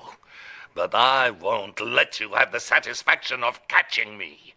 I'm escaping to the one place that hasn't been corrupted by capitalism. Space! Spies! I love that man so much. But yes, Wow. guys, 1,000 people watching Culture Crossfire. Amazing. Got a couple super chats here. Doge Pal for $2. Imagine Tom's reaction if he saw the She-Ra reboot. I don't think he'd care as much. I there was a joke I made about the She-Ra. Like, I was like, oh yes, we're getting Masters of the Universe, and then next we're gonna get She-Ra 1, and then we're gonna get the Orko Paramount Plus series, and then we're gonna get She-Ra 2. Then it'll be She-Ra plus He-Man for She-Ra a crossover and He-Man, film. yes. She-Ra and He-Man, and then we're gonna get She-Ra 3, and then that will be the one that finally puts the nail in the coffin. Yep. Spring 91 Bear for 2. Were you a fan of the Knicks in the Patrick Ewing era? I have watched 3 professional basketball games in my entire life. With the day Michael Jordan retired, the day Michael Jordan came back, and Space Jam. So, needless to say, no, I was not a fan of the Knicks in the Patrick Ewing era. Yeah, Space Jam does I'm count. I'm not a sports ball. Sports ball, yeah. Yeah, yay, sports. But I'm sure they're burning New York City down as we speak. You know, more than they already were. Yeah. Wizard over on your channel. Over on my channel, Flying Blind on a Rocket Cycle says, "Good day, gents," for a 199. Good day to Flying you. Blind on And a Rocket Cycle. also- Good to see you, my friend. Also, over on my channel, we got promo code Pillow sent to 100 for 2 jewels. And they press F for 10 jewels. And a press F for 10 jewels more. And username on YouTube sent a star for 2 jewels. Promo code Pillow sent a party hat for 20. Promo code Pillow sent a thumbs up for 10 jewels. Rummy G sent a goat trophy for 1,000 jewels. Promo code Pillow sent a high five for 100 jewels. And A-Lord Corey sent sparkles for 2 jewels. Thank you all. Mm-hmm. Thank you all for the support. Dude, we are streaming to 1,000 people. We are. 1,020 right now. That showbiz says Space Jam documented the most important basketball game ever played, so you're good. He's right. He's right. Over on your channel. That's funny. Zen Wookie for a 2 says, "If they cast Sydney Sweeney as She-Ra, I'm down." Okay, I'm back in. Yeah, you know what? She is going to become like the what's his face? Nathan Fillion. Where like every time there was a new superhero that needed to be cast, everyone was like, "Who should play him?" And everyone was like, "Nathan Fillion." Nathan Fillion. And then because everyone said Nathan Fillion, it was never Nathan Fillion. I think that Sydney Sweeney has 2 very particular sets of skills that would change the odds that she wouldn't be Nathan Fillion. Yeah, she has the assets that prove that she could be a success. Yes. But Also, yeah. she can act. Do you remember Nathan Fillion actually asked people to stop pitching him for every character because it usually meant that he didn't get it? Yes. Yeah. Ask me if there's going to be more Firefly. Over on your channel. Woodsy for a 10 says 1 penny for each viewer. Congratulations, Fantastic. most honorable streamers. Thank you so much. We are. Thank you very, This is very much. this is officially the biggest stream I've ever had, with 1,000 people watching concurrently. Yeah. So Same here. this is the biggest on. I think for both of our channels, this is the largest audience we've ever had Yeah, collectively. 100%. 100%. This is a massive day for us, guys. So, and it's because of you. Thank you guys for making Culture Crossfire a hit. For, Wizard and I had the idea to start this show because we were just like, hey, man, like, we're like, like, we have a pretty good rapport, like, when we're on the pro show together, or when he would come on my show, or I'd go on his show. We should probably do something together. And then we came up with the idea for Culture Crossfire, and I don't think either of us were expecting it to take off the way it's taken off. Like, I think it's become both of our, like, the biggest stream for both of us on both of our channels now. So It's a big deal. Yeah. Hey, can we just pull up G-Man in the comments here? Says fake wizard is overexposed now, like Pedro Pascal. Oh no! I can see it. It's over for me now, man. Yeah, you're We're the done. Zendaya of the YouTube space now. I hope that doesn't happen, because that could happen. You smile way too I'm much. on a lot of to be- shows. Yeah, you smile way too much to be Zendaya. Even though, as Lauren puts it, I have a shriveled raisin of a heart. You have a shriveled raisin of a heart. He black pills everything. He black pills everything. This real life fake whiz. Man, We'll be seeing Lord Connor tonight on the M4cast, where I will be giving you guys some opinions on He-Man, but there will be an out of theater reaction to the movie coming later today. I'm seeing it around 4 o'clock, so expect that probably around like 6 or 7. You're seeing it tonight also, right? I'm seeing it this afternoon. Actually, like when we wrap, I got to jump in the car because we got to drive like an hour. I don't know if Pro is doing a stream tonight, like a review stream for it. He's got a lot going on, so I don't know. Yeah. I don't know. I don't know if we'll I'll see. even be back in time to join. Yeah. And plus, after the last movie out of theater review video we did, I don't know if I would. I don't know if it's good for me to be on those. Yeah. Lord Thoth says Film Threat is next for Wiz. That's not a lie. I think I'm on Film Threat next week. Oh, awesome. Yeah. All That'd be right. fun. All right. I've been looking forward to that. I like those guys. We have got one more story to deliver to our audience of over 1,000 people, Wizard. So let's get to the culture.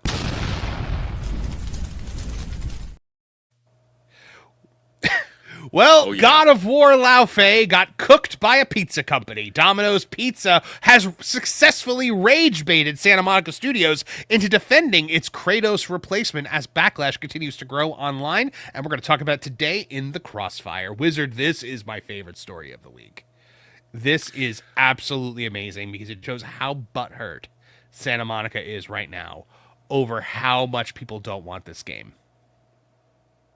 This, as you said, this is your favorite story of the week. I hate this story because of what it is. I hate the fact that this is a real thing, man. Yeah, but I am glad to see we that reacted to it Domino's live. trolled them.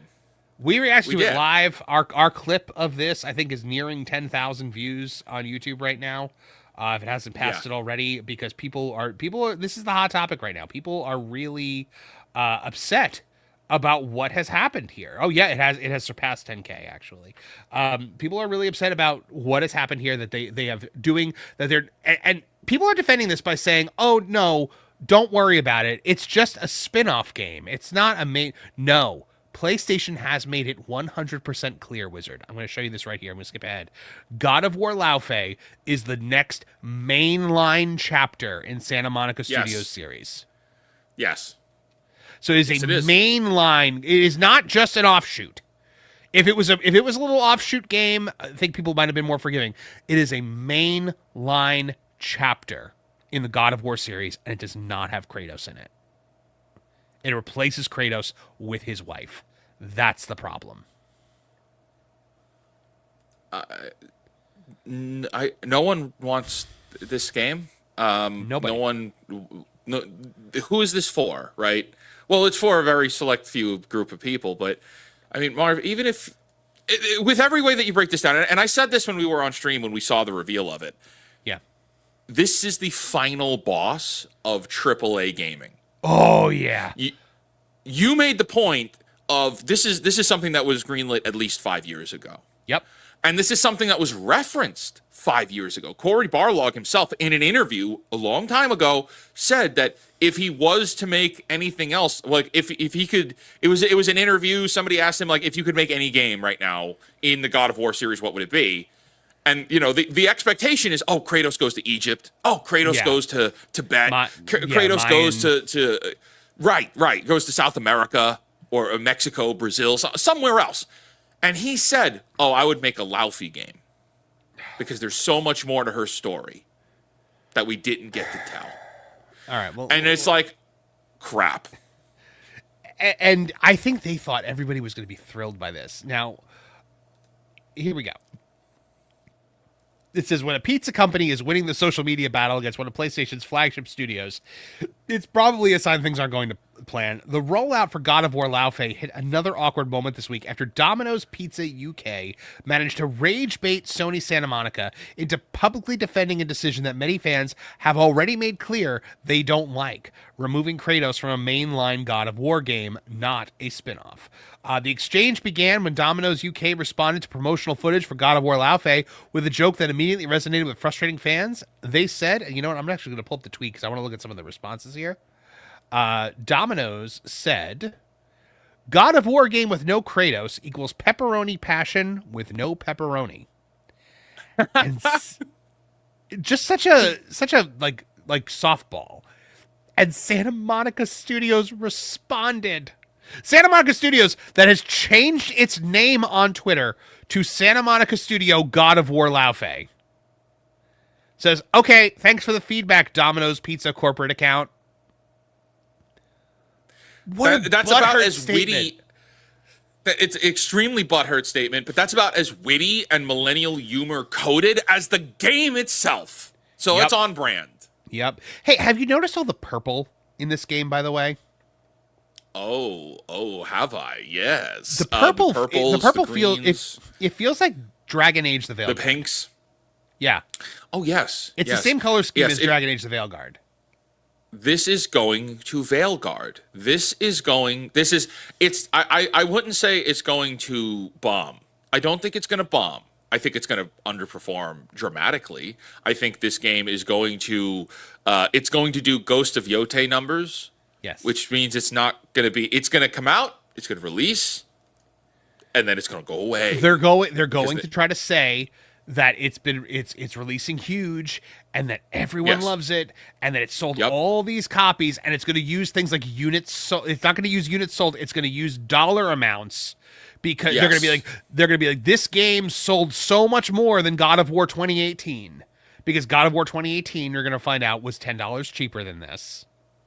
They do the same thing they did with Yotei, where they were like, it sold more, it made more money than Ghost of Tsushima. Well, yeah, okay, because the game costs more. The everything about the gelatinous cube named Frank. Marv, did you catch that? The gelatinous cube's name is Frank. His name is Frank? Yes, but it's spelled PHRANQUE. Frank. I hate it here.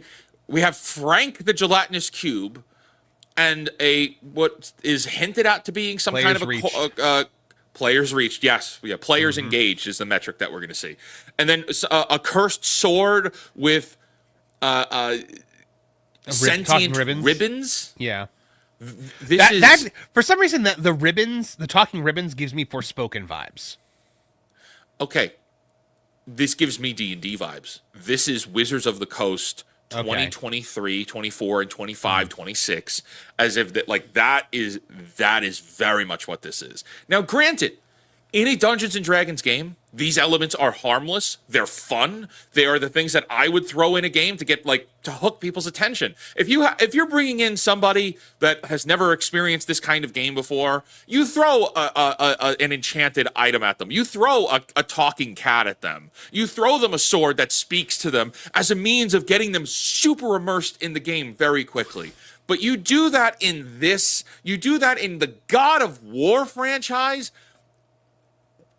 This isn't for men anymore. This isn't this. We have fallen so far from even the Kratos, man. Even Kratos of the 2018 and Ragnarok of being like, yes, I'm the gruff kind of redeem. I'm the Kratos of redemption now. Like, I'm cool with that. That's an interesting story. I like that. But now this is not. I like that because it reminded me of a scenario where, like, as a man, like, you know, when you've got in your 20s, you've got the hot blood running through your veins, and you could be a little like aggressive and Zeus. And as you get older, coming for you. Yeah, your son has returned. Then as you get older, you look back on yourself and you're like, ugh, gosh, what was I thinking? Like, I was just full of piss and vinegar at that point, and like, unless you're IGN reviewing mixtape, in which case you think you were right then and now. Yes, you were always perfect. You were never wrong. You were never cringe. But so God of War, who was God of War originally for? God of War was a very hyper masculine franchise. It was rage, it was blood, it was big battles, it was killing gods. I mean, it was sex mini games, things like that. Let's take a look at the creative team behind this. Who wrote this game, Wizard? Alana Pierce said she has worked full-time for 4 years on God of War Laufey, but left in 2024. So here is the God of War game I spent 4 years writing. When asked how involved she was with the project, Pierce replied, I worked on it full-time for 4 years, so thousands upon thousands of hours of involvement. I wrote characters, levels, story beats, dialogue, etc., but I left in late 2024, and the work they're doing now is much harder. I'm currently not involved at all, and plenty of my work will have been replaced. So now we know who wrote it, and it is the queen of woke gaming herself. Well, and I would take it a little further. I would say I don't think it's Alana Pierce alone. I think it's Alana Pierce's. I think it is a writer's room of all. So it's like, hey, they all look like her. I guarantee you, they all look like her. They all look like her. They all think like her. They all talk like her. They all drink the same Starbucks, the same $9, $10 Starbucks drinks. Okay, they all have the same mentality, the same values, the same ideologies. So knowing that it was Alana Pierce in the room is like I don't expect her to do more than a cookbook, frankly. But knowing that it was a whole SWAT team of Alana Pierce's, well, now that makes a lot more sense. Wizard, I am going to venture a guess here. I don't have any actual proof that this is a thing, but I need to point out who I think is actually behind this game. Oh. This has got Sweet Baby all over it. And why do I think that? Well, one, because what it's doing. But two, take a look at this. Featured projects, God of War Ragnarok. You're telling me Sony Santa Monica actually showed them the door? I don't think they did. This has got Kim Bel-Air all over it. I'm going to take it another step further again, though. Okay. I think SBI, and I have no evidence to back this up. I think SBI has taken an absolute beating in the public, and they are the ones that we point to because, as we say, it's like, oh well, SBI, hey, they worked on Ragnarok, which they did, and so your idea that they're absolutely in that writers' room, I 100% agree. They're probably. Yeah. I agree. I agree with that. But you know what else I think is worse is that there are 20, 30, 40, 50 other companies that are just like SBI. Oh, yeah. That watched what we did with Gamergate and watched how we, and that was actually before I was making YouTube. So watched how friends of ours were holding the gaming industry accountable. And you know what they did? They went covert. Mm-hmm. And now Well, you had it doesn't have to be SBI to have SBI sensibilities injected. Yep. You had Grums calling them out. You had Smash JT. You had Gothic Therapy, Master of TDS and Writing Raven, Hypnotic. They were all Words of Paradise, Kata, Atreus, all of my friends on SNH. Yeah, Varadark was doing it too. Like, they are all calling out SBI. Az was from Heels versus Babyface was one of the first people to call out SBI by name. After which game was it? It was the Squad, Kill the Justice League. Oh, yes. That was when we first learned about SBI. So yeah, and then just, I mean, guys, if you've never checked out Gothic Therapy and Master of the TDS and Writing Raven and the deep dives they've done, because Sweet Baby Inc. is connected through this web to all of these like government agencies and like the French government. It is insane just how interconnected this all is. It all focuses back on this thing called Wings Interactive. We've covered it on that Park Place as well, but you guys should really check out what they've done and what they've uncovered. They also have a video out that I'm going to be watching today about the fact that there was major astroturfing being done for Mixtape. So, you know, it all boils down to the same people, guys. It's the same people trying to ruin gaming over and over and over again. But let's take a look back at this tweet here. God of War game with no Kratos, okay, thanks for the feedback, Domino's Pizza. Smash JT, cooked by a pizza company is a hell of a way to go. Ricky Berwick says, bro, Domino's is going to outsell your shit game with medium pepperoni pizzas when it releases. Madam Savvy says, oh, the irony, the absolute irony. Thank you, minimum wage corporate entertainment company employee, for pointing out corporate accounts. Why don't you get back to work on your corpo-ordered hag replacement game with Alma safe space aesthetics and quirky Chungus sidekick? Yeah. Heel versus wow, Babyface. That's brutal. Valiant says, now the real feedback will be in lower sales figures. Have fun, girls. Josh from Den of Nerds. Den of Nerds. Yep, Den of Nerds. You got cooked by a pizza place. I mean, it is. You got mogged by a damn pizza delivery company. You girl bossed and uglified too close to the sun. Layoffs are inevitable. I mean, they are bodying them in the comments here, man. God of War Laundry. What? The Pac-Man. Why did you call it God of War Laufey instead of just Laufey? Because you have no confidence in this concept. You absolutely need God of War branding to even sell a single copy of a game without Kratos. Look, I think there's something to be said of people are like, hey, so it's not Kratos, it's Kratos' wife. Yeah. And they set it up in God of War Ragnarok that Kratos thinks that she is the best she is an equal in warrior compared to him. Yeah. That is a plot point in Ragnarok. There's a line in the first game where he just says she fought beautifully. Yeah. And then in Ragnarok they take it another step further. He says she fought beautifully. Yeah, in Ragnarok they do take it a step further. Look at this. Derek Voss here says 2018 was so good. It really was. He says, you all are getting the best feedback right now and just ignoring it completely because you don't like it. Your game is not likely to do well, which means your next game will be non-existent. Sony's axing companies left and right, but sure, don't be humble and listen to the feedback your fans are giving you. And they're not. They are not listening to it at all. Because we have seen Sony Santa Monica attempting to justify this game's existence over and over and over again. So if we look at their actual account here, God, what laugh it was, mother. Oh gosh, they're sharing fan art. They're just sharing all like the positive reactions. I think, if I may, this game has a right to exist. I think this game has a right to exist. However, I see this as a complete, because I like the idea of us getting spin-off games from Santa Monica Studios. I think that's okay. Right. And I don't dislike Laufey as a character. I like Deborah Ann Wall. I'm glad she's getting work. Everything about this should be, hey, cool, it's another game.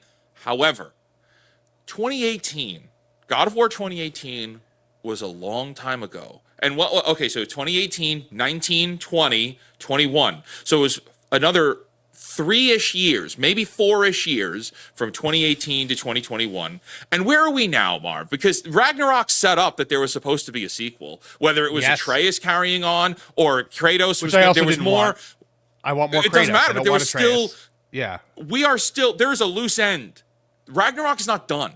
The rest of the story was, there's actually, I remember Cory Barlog said there are more stories for us to tell with Kratos in Norse mythology. Like, we can continue this with another game post Ragnarok world. Okay. There's Odin's gone, but there's still more you could do. By the way, here's how they're justifying calling it God of War. The villains. Oh, because there's other God of Wars in it. The Mongolian God of War, and Sekhmet, the Egyptian goddess of war. Wouldn't it be fun to watch Kratos fight them? That's a whole. You could go through the entire list of all the problems with this, and it's like, we've just mishmashed all of cultures together for this game now. Whereas there was a mysteriousness in the first three, and then you get to and there was a mysteriousness. How did he get to Norse mythology? How did he get to this other world? There's a whole other world out there. She will fight Ares or Zeus in this game. I guarantee you. Oh, absolutely. 100% yes. But just to finish my point there. Yeah, please. Ragnarok was 2021. It is incomplete. The game is complete, but the story is incomplete. It is now 2026. It is likely that Laufey is not going to release until 2027. That means there has been 8 complete years, real time, between when this story was meant to continue. So you want to make your spin-offs, okay, fine. But we're not going to get another Kratos mainline game until the 2030s. Well, the next Kratos game that we get is going to be the remakes of 1 through 3. Great. So, okay. Oh, thank you. So that means we're not getting a Kratos mainline continuation of his story until the 2040s. Probably. And I don't understand it, too. You have Christopher Judge, who everyone universally loved as Kratos, and you're bringing back the original terrible voice actor for Kratos. Like, I know people love him, but, like, he was not exactly Shakespeare. He didn't bring, like, the gravitas of acting that Christopher Judge brought to Kratos. Right. He's a cool guy in real life, though. He does seem like a really cool guy, and he was very excited. I am happy for him. He's working with Star Wars Theory on the Vader project. I'm like, nobody asked you to remake 1 through 3. They're fine the way they are. Yeah. Especially 3. But 3 is a masterpiece. You know why they're doing it, though, right? It's because they're afraid of doing what they're afraid of continuing. Mainline IP games cost way too much money to make. We're in the $200-400 million to make these games, and if they fail, well, then Kratos is a dead IP. If this fails, God of War is not necessarily dead. Santa Monica Studio is going to take a beating. It's going to see layoffs. It's going to feel the corporate pressure, but Kratos is unharmed. Right. You can still do another Kratos game. You can still do the remix. So, how little X understands me. If you might like Insomniac Games, Assassin's Creed, and Naughty Dog. No, I don't. Are you sure? Are you not excited for Jean Grey, middle-aged Jean Grey? Jean Grey hair. Jean Grey hair. Oh, that's good. Jean Grey hair. Jean Grey roots. By the way, look, this German stresses Kratos is still going to get his own games in the future, says Cory Barlog. There's always going to be Kratos games, like throughout the whole history. We're super excited about that. And then Santa Monica Studios responded, Kratos is the god of war. We have many more stories to tell with him. For now, we're excited to take fans on a journey into the afterlife of the gods with Faye, and hope you'll come along for the ride. Cue the Captain America. No, I don't think I will. No, I don't think I will. What a mess. Gosh. Oh my god. Hashtag them or no. Whatever ridiculous millennial is running their social media. I can't stand millennials. Oh my gosh, I cannot stand corporate millennials. Yeah. Millennials that work in the corporate areas. Look at this. Man. So if Cory Barlog isn't directing God of War Laufey, then what has he been directing this whole time? And they felt the need to respond to that. Cory is the head of creative at Santa Monica Studio. This involves working with game directors like Ariel Lawrence and guiding the long-term vision for all games in the series. Ariel Lawrence is the director of this game, I guess. She is. Okay, and I was about to ask, is that a she? It's a she. It sure is. Oh my goodness. God of War is now in the hands of women, dude. Oh man. Why? God of War, the most This is, masculine like- gaming franchise ever conceived, is now in the hands of a bunch of women. Say what you want about David Jaffe. He's a crazy man. Oh, and I'll say a lot like- about him. He's a piece of crap. Like, I don't like him. Yeah. at all. Like you could like him, no, don't like him. But even he's with David he's Jaffe, who's a wacko, is like, hey, this is not going to work. This is not going to hit. And it has nothing to do with her being a woman, which I hate the fact that you need to qualify this with that, like that kind of statement. Right. God of War is Kratos. Control for Remedy should have been Jesse Faden, not her brother. They swapped it. It was a female lead. Now it's a male lead. I don't like that either. Alan Wake 2 should have been Alan Wake, the titular character of the franchise. No. We're going to put him on the back burner. What he does in this story is meaningless. Everything with Saga Anderson, his replacement, is important. Mm-hmm. Why? I mean, look at so Ghost of Yotai replaced Jin Sakai with whatever the hell her name is. For Ghost of Yotai, it fails. The Last of Us Part 2, we replaced Joel with Ellie and Abby and kill them off in a stupid way because God forbid you have this is Sony, man. And look at Spider-Man. We're going to replace Peter with Miles. We're going to have Peter stop being Spider-Man, just completely. With great power comes no responsibility. At the end of that game, I'm going to go be Peter Parker now, and I'm going to go F off while Miles, because that entire game is about Miles is a better Spider-Man than I am. It's the first time I have ever hated Miles Morales. Did you play the Miles Morales game? I did, and I liked it. I really liked it. I enjoyed it a lot. I like the New York in the winter, and I love the. I hate the trickster, the character. No, not the trickster. The Tinkerer. The Tinkerer in Marvel. I hate the old man Tinkerer. I loved the Tinkerer in this one. Great. It was like it worked. It and then worked Spider-Man for what it was trying to do. Then Spider-Man 2 sucked. You want to know what happened? This Sweet Baby Ink. And look what else! Oh yeah, this Alan Wake 2. Alan Wake. Yeah, for authenticity and sensitivity, go fund yourself. Look, at the end of the day, Kim Belair said she started Sweet Baby Inc.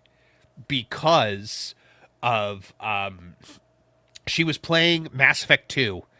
And in that first scene where she was talking to Jacob, she was like, "Oh my gosh, two black characters talking to each other.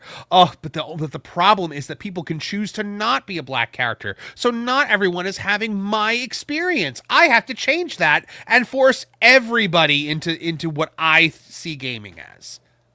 That is a terrifying form of narcissism. It is. That is 100%. A terrifying. You must think the way I think. You must feel the way I feel. You must choose Otherwise, what you must I be choose. corrected. Yeah. You must choose my choices. You are an extension of me. Yep. It's terrible, man. It is. Oh my gosh, what is this? Introducing a new perspectives to God of War's story. Hold on. We need to see what this is. Uh-oh. Let's pull it up. Yep. You see it on my screen now? Yes. We're starting to build a world where we can tell stories about different people and tell different kinds of stories. Yep. You know, Kratos gives us his story, and it's been changing and evolving, and that's fantastic. And I can't wait to see where it goes. But but it all there it is. There it is. There's the butt. You touched the butt. Oh, you touched the butt. So it's nice to be able to tell different stories along the way. And to see where do these stories go, and introducing this sort of extra layer, the afterlife of the gods, that actually connects to all of these other things. She's not a god. Why is she there? What do you mean afterlife of the gods? Atreus literally asks, "Was Mother a god too?" He says, "No, she was mortal, but she knew of my true nature. She's a Jotun. That's not a god." It's not a god. The Jotuns were giants, not gods. Also, Zeus was seen in Niflheim. Yeah, I think Or that. Helheim. I think they were trying to say that Zeus in Helheim was a vision from Helheim to torment Kratos. That's debatable. So, I like that yeah. answer. Yeah, But I think that's debatable. Well, because Mimir says, like, you know, hell is always screwing with the minds of people here. Just like when Baldur saw Freya, she wasn't actually there. Okay. So, you know, I think that was the whole point. Is that hell was tormenting him. Bear McCreary is back, but then again, Bear McCreary also, who is brilliant, by the way. I love Bear McCreary, but he also is the composer of Rings of Power. Bear McCreary is a hit or miss for me now. So this is wait a minute. God of War. All right, God of War, which has just spent the last, I don't know, 30 years. How long has it been going? 30 years or something? No, not that long. It's like 20 years. It's like 20 years of God of War of the franchise has been slaughtering gods the whole time. Yeah. And now you're going to tell us that the afterlife of the gods is a D&D high fantasy Feywild? Really? That sucks. What happened of like Valhalla? No, well, we did the Valhalla thing. Yep. What you know, this is the best we've got, huh? Watch Athena show up, and Athena's the final boss. Guarantee you Athena's there. Guarantee. I just realized it. Athena has to be the final boss in this game. She is going to fight all of Kratos' enemies. All the people that you would be like, I want to see Kratos mix it up with them again. Yeah. Yeah, it's going to be Laufey versus Athena, final fight, and it's it's come on, man. Ares will definitely be Ares and/or Zeus will definitely be there, I think. Or maybe she has to kill all the gods of war to be the bigger and better god of war than Kratos. The bestest god of war ever. Ever. Is this the bestest god of war Is this the gayest god of war you've ever seen? Yes, it is. Yes, and it now, is, Mark. how are they going to work this into the HBO show? Because they're going to. Oh no. Oh no. And remember, it is something going on in the afterlife of the gods is making it so that Kratos and Atreus will not be able to accomplish the first game. And it's her trying to help to make it so that they can do what they need to do. I thought this carries over between God of War and Ragnarok. This is supposed to be the interlude from start to finish for the Norse games. Yeah, I think so. I don't know. That's what I had heard was that if something happens where it's like something going on in the afterlife of the gods is making it so that Kratos and Atreus are not going to be able to fulfill the destiny that was laid out in the prophecies. Oh man, watch it! Seriously, watch it be Athena. Right. Yeah, watch it be Athena trying to undermine Kratos or something like that. Yep. Because that would make more sense as to why she appeared to him on the boat, and you could make it where like that was real now and not just in his head. Yeah. Yeah. Some people, I saw somebody do the thing. Remember when she's in like the prison and Kratos appears there for a brief second and then like she reaches for him and he disappears? Somebody tried to say, but the timing doesn't work out. It doesn't work out. Someone tried to say it was when Thor kills him in the beginning of Ragnarok and then shocks him back to life. Yeah. Which would be, but also Faye is in the light of Alfheim in the first game. Yeah. She's not in the afterlife of the gods. She's in the light of Alfheim. Oh, so we got a retconning. Yeah. That's the problem with a game like this. It's going to retcon too much stuff. Yep. It's going to retcon too much. All right, guys. Well, this is what's happening. God of War is next on the chopping block, and there is nothing that we can do to save it except for not buying the game.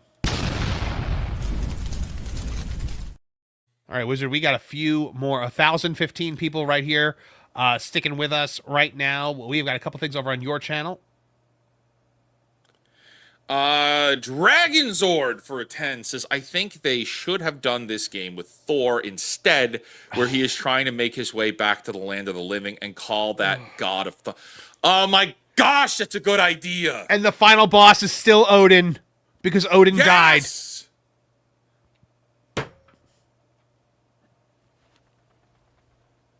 It's not that hard. It's not that hard to have cool ideas like that. Dragon Zord, shout out to you, because that's a great idea. It's a great idea. And you know it's on a writer's And you board call it somewhere. God of You know it was Thunder. on the Yep. board. Yep. 100%. Oh my goodness. A Thor game set in the God of War. Oh my god, it would have hit. It would have hit. G-Man 963 for a 5 says God of War introduces a new religion, feminism. That aside, even the art and animations don't look as good as previous games. Yeah, she looks terrible.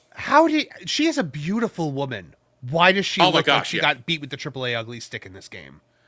I don't understand. I don't understand. Like, how come we can have games coming out of China that look like, hey, cartoonish, aesthetically pleasing, like they have their own artistic style to it. Everything out of the West is ugly. Ugly. Muddy. Ugly. Old. Yep. Bad. You're right. You're 100% right. You and Kumi over on my channel for the 199 says, I'm the only God of War jobber monster.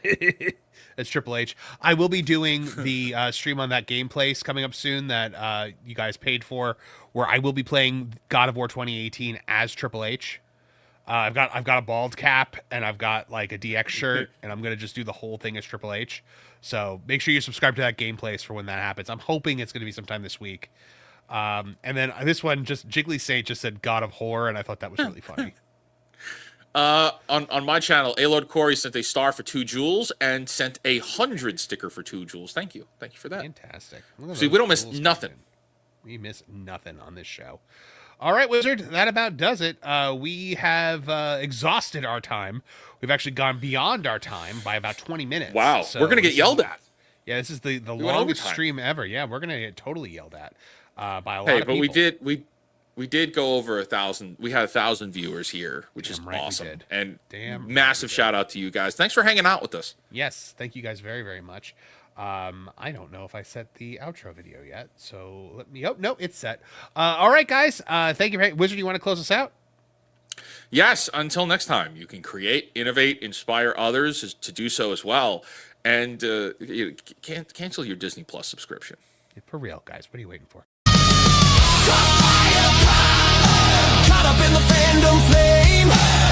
Crossfire climb. Nothing in pop culture safe. The wizard casting truth bombs. Mom bringing the fire. When the hot takes hit, you're in the culture crossfire.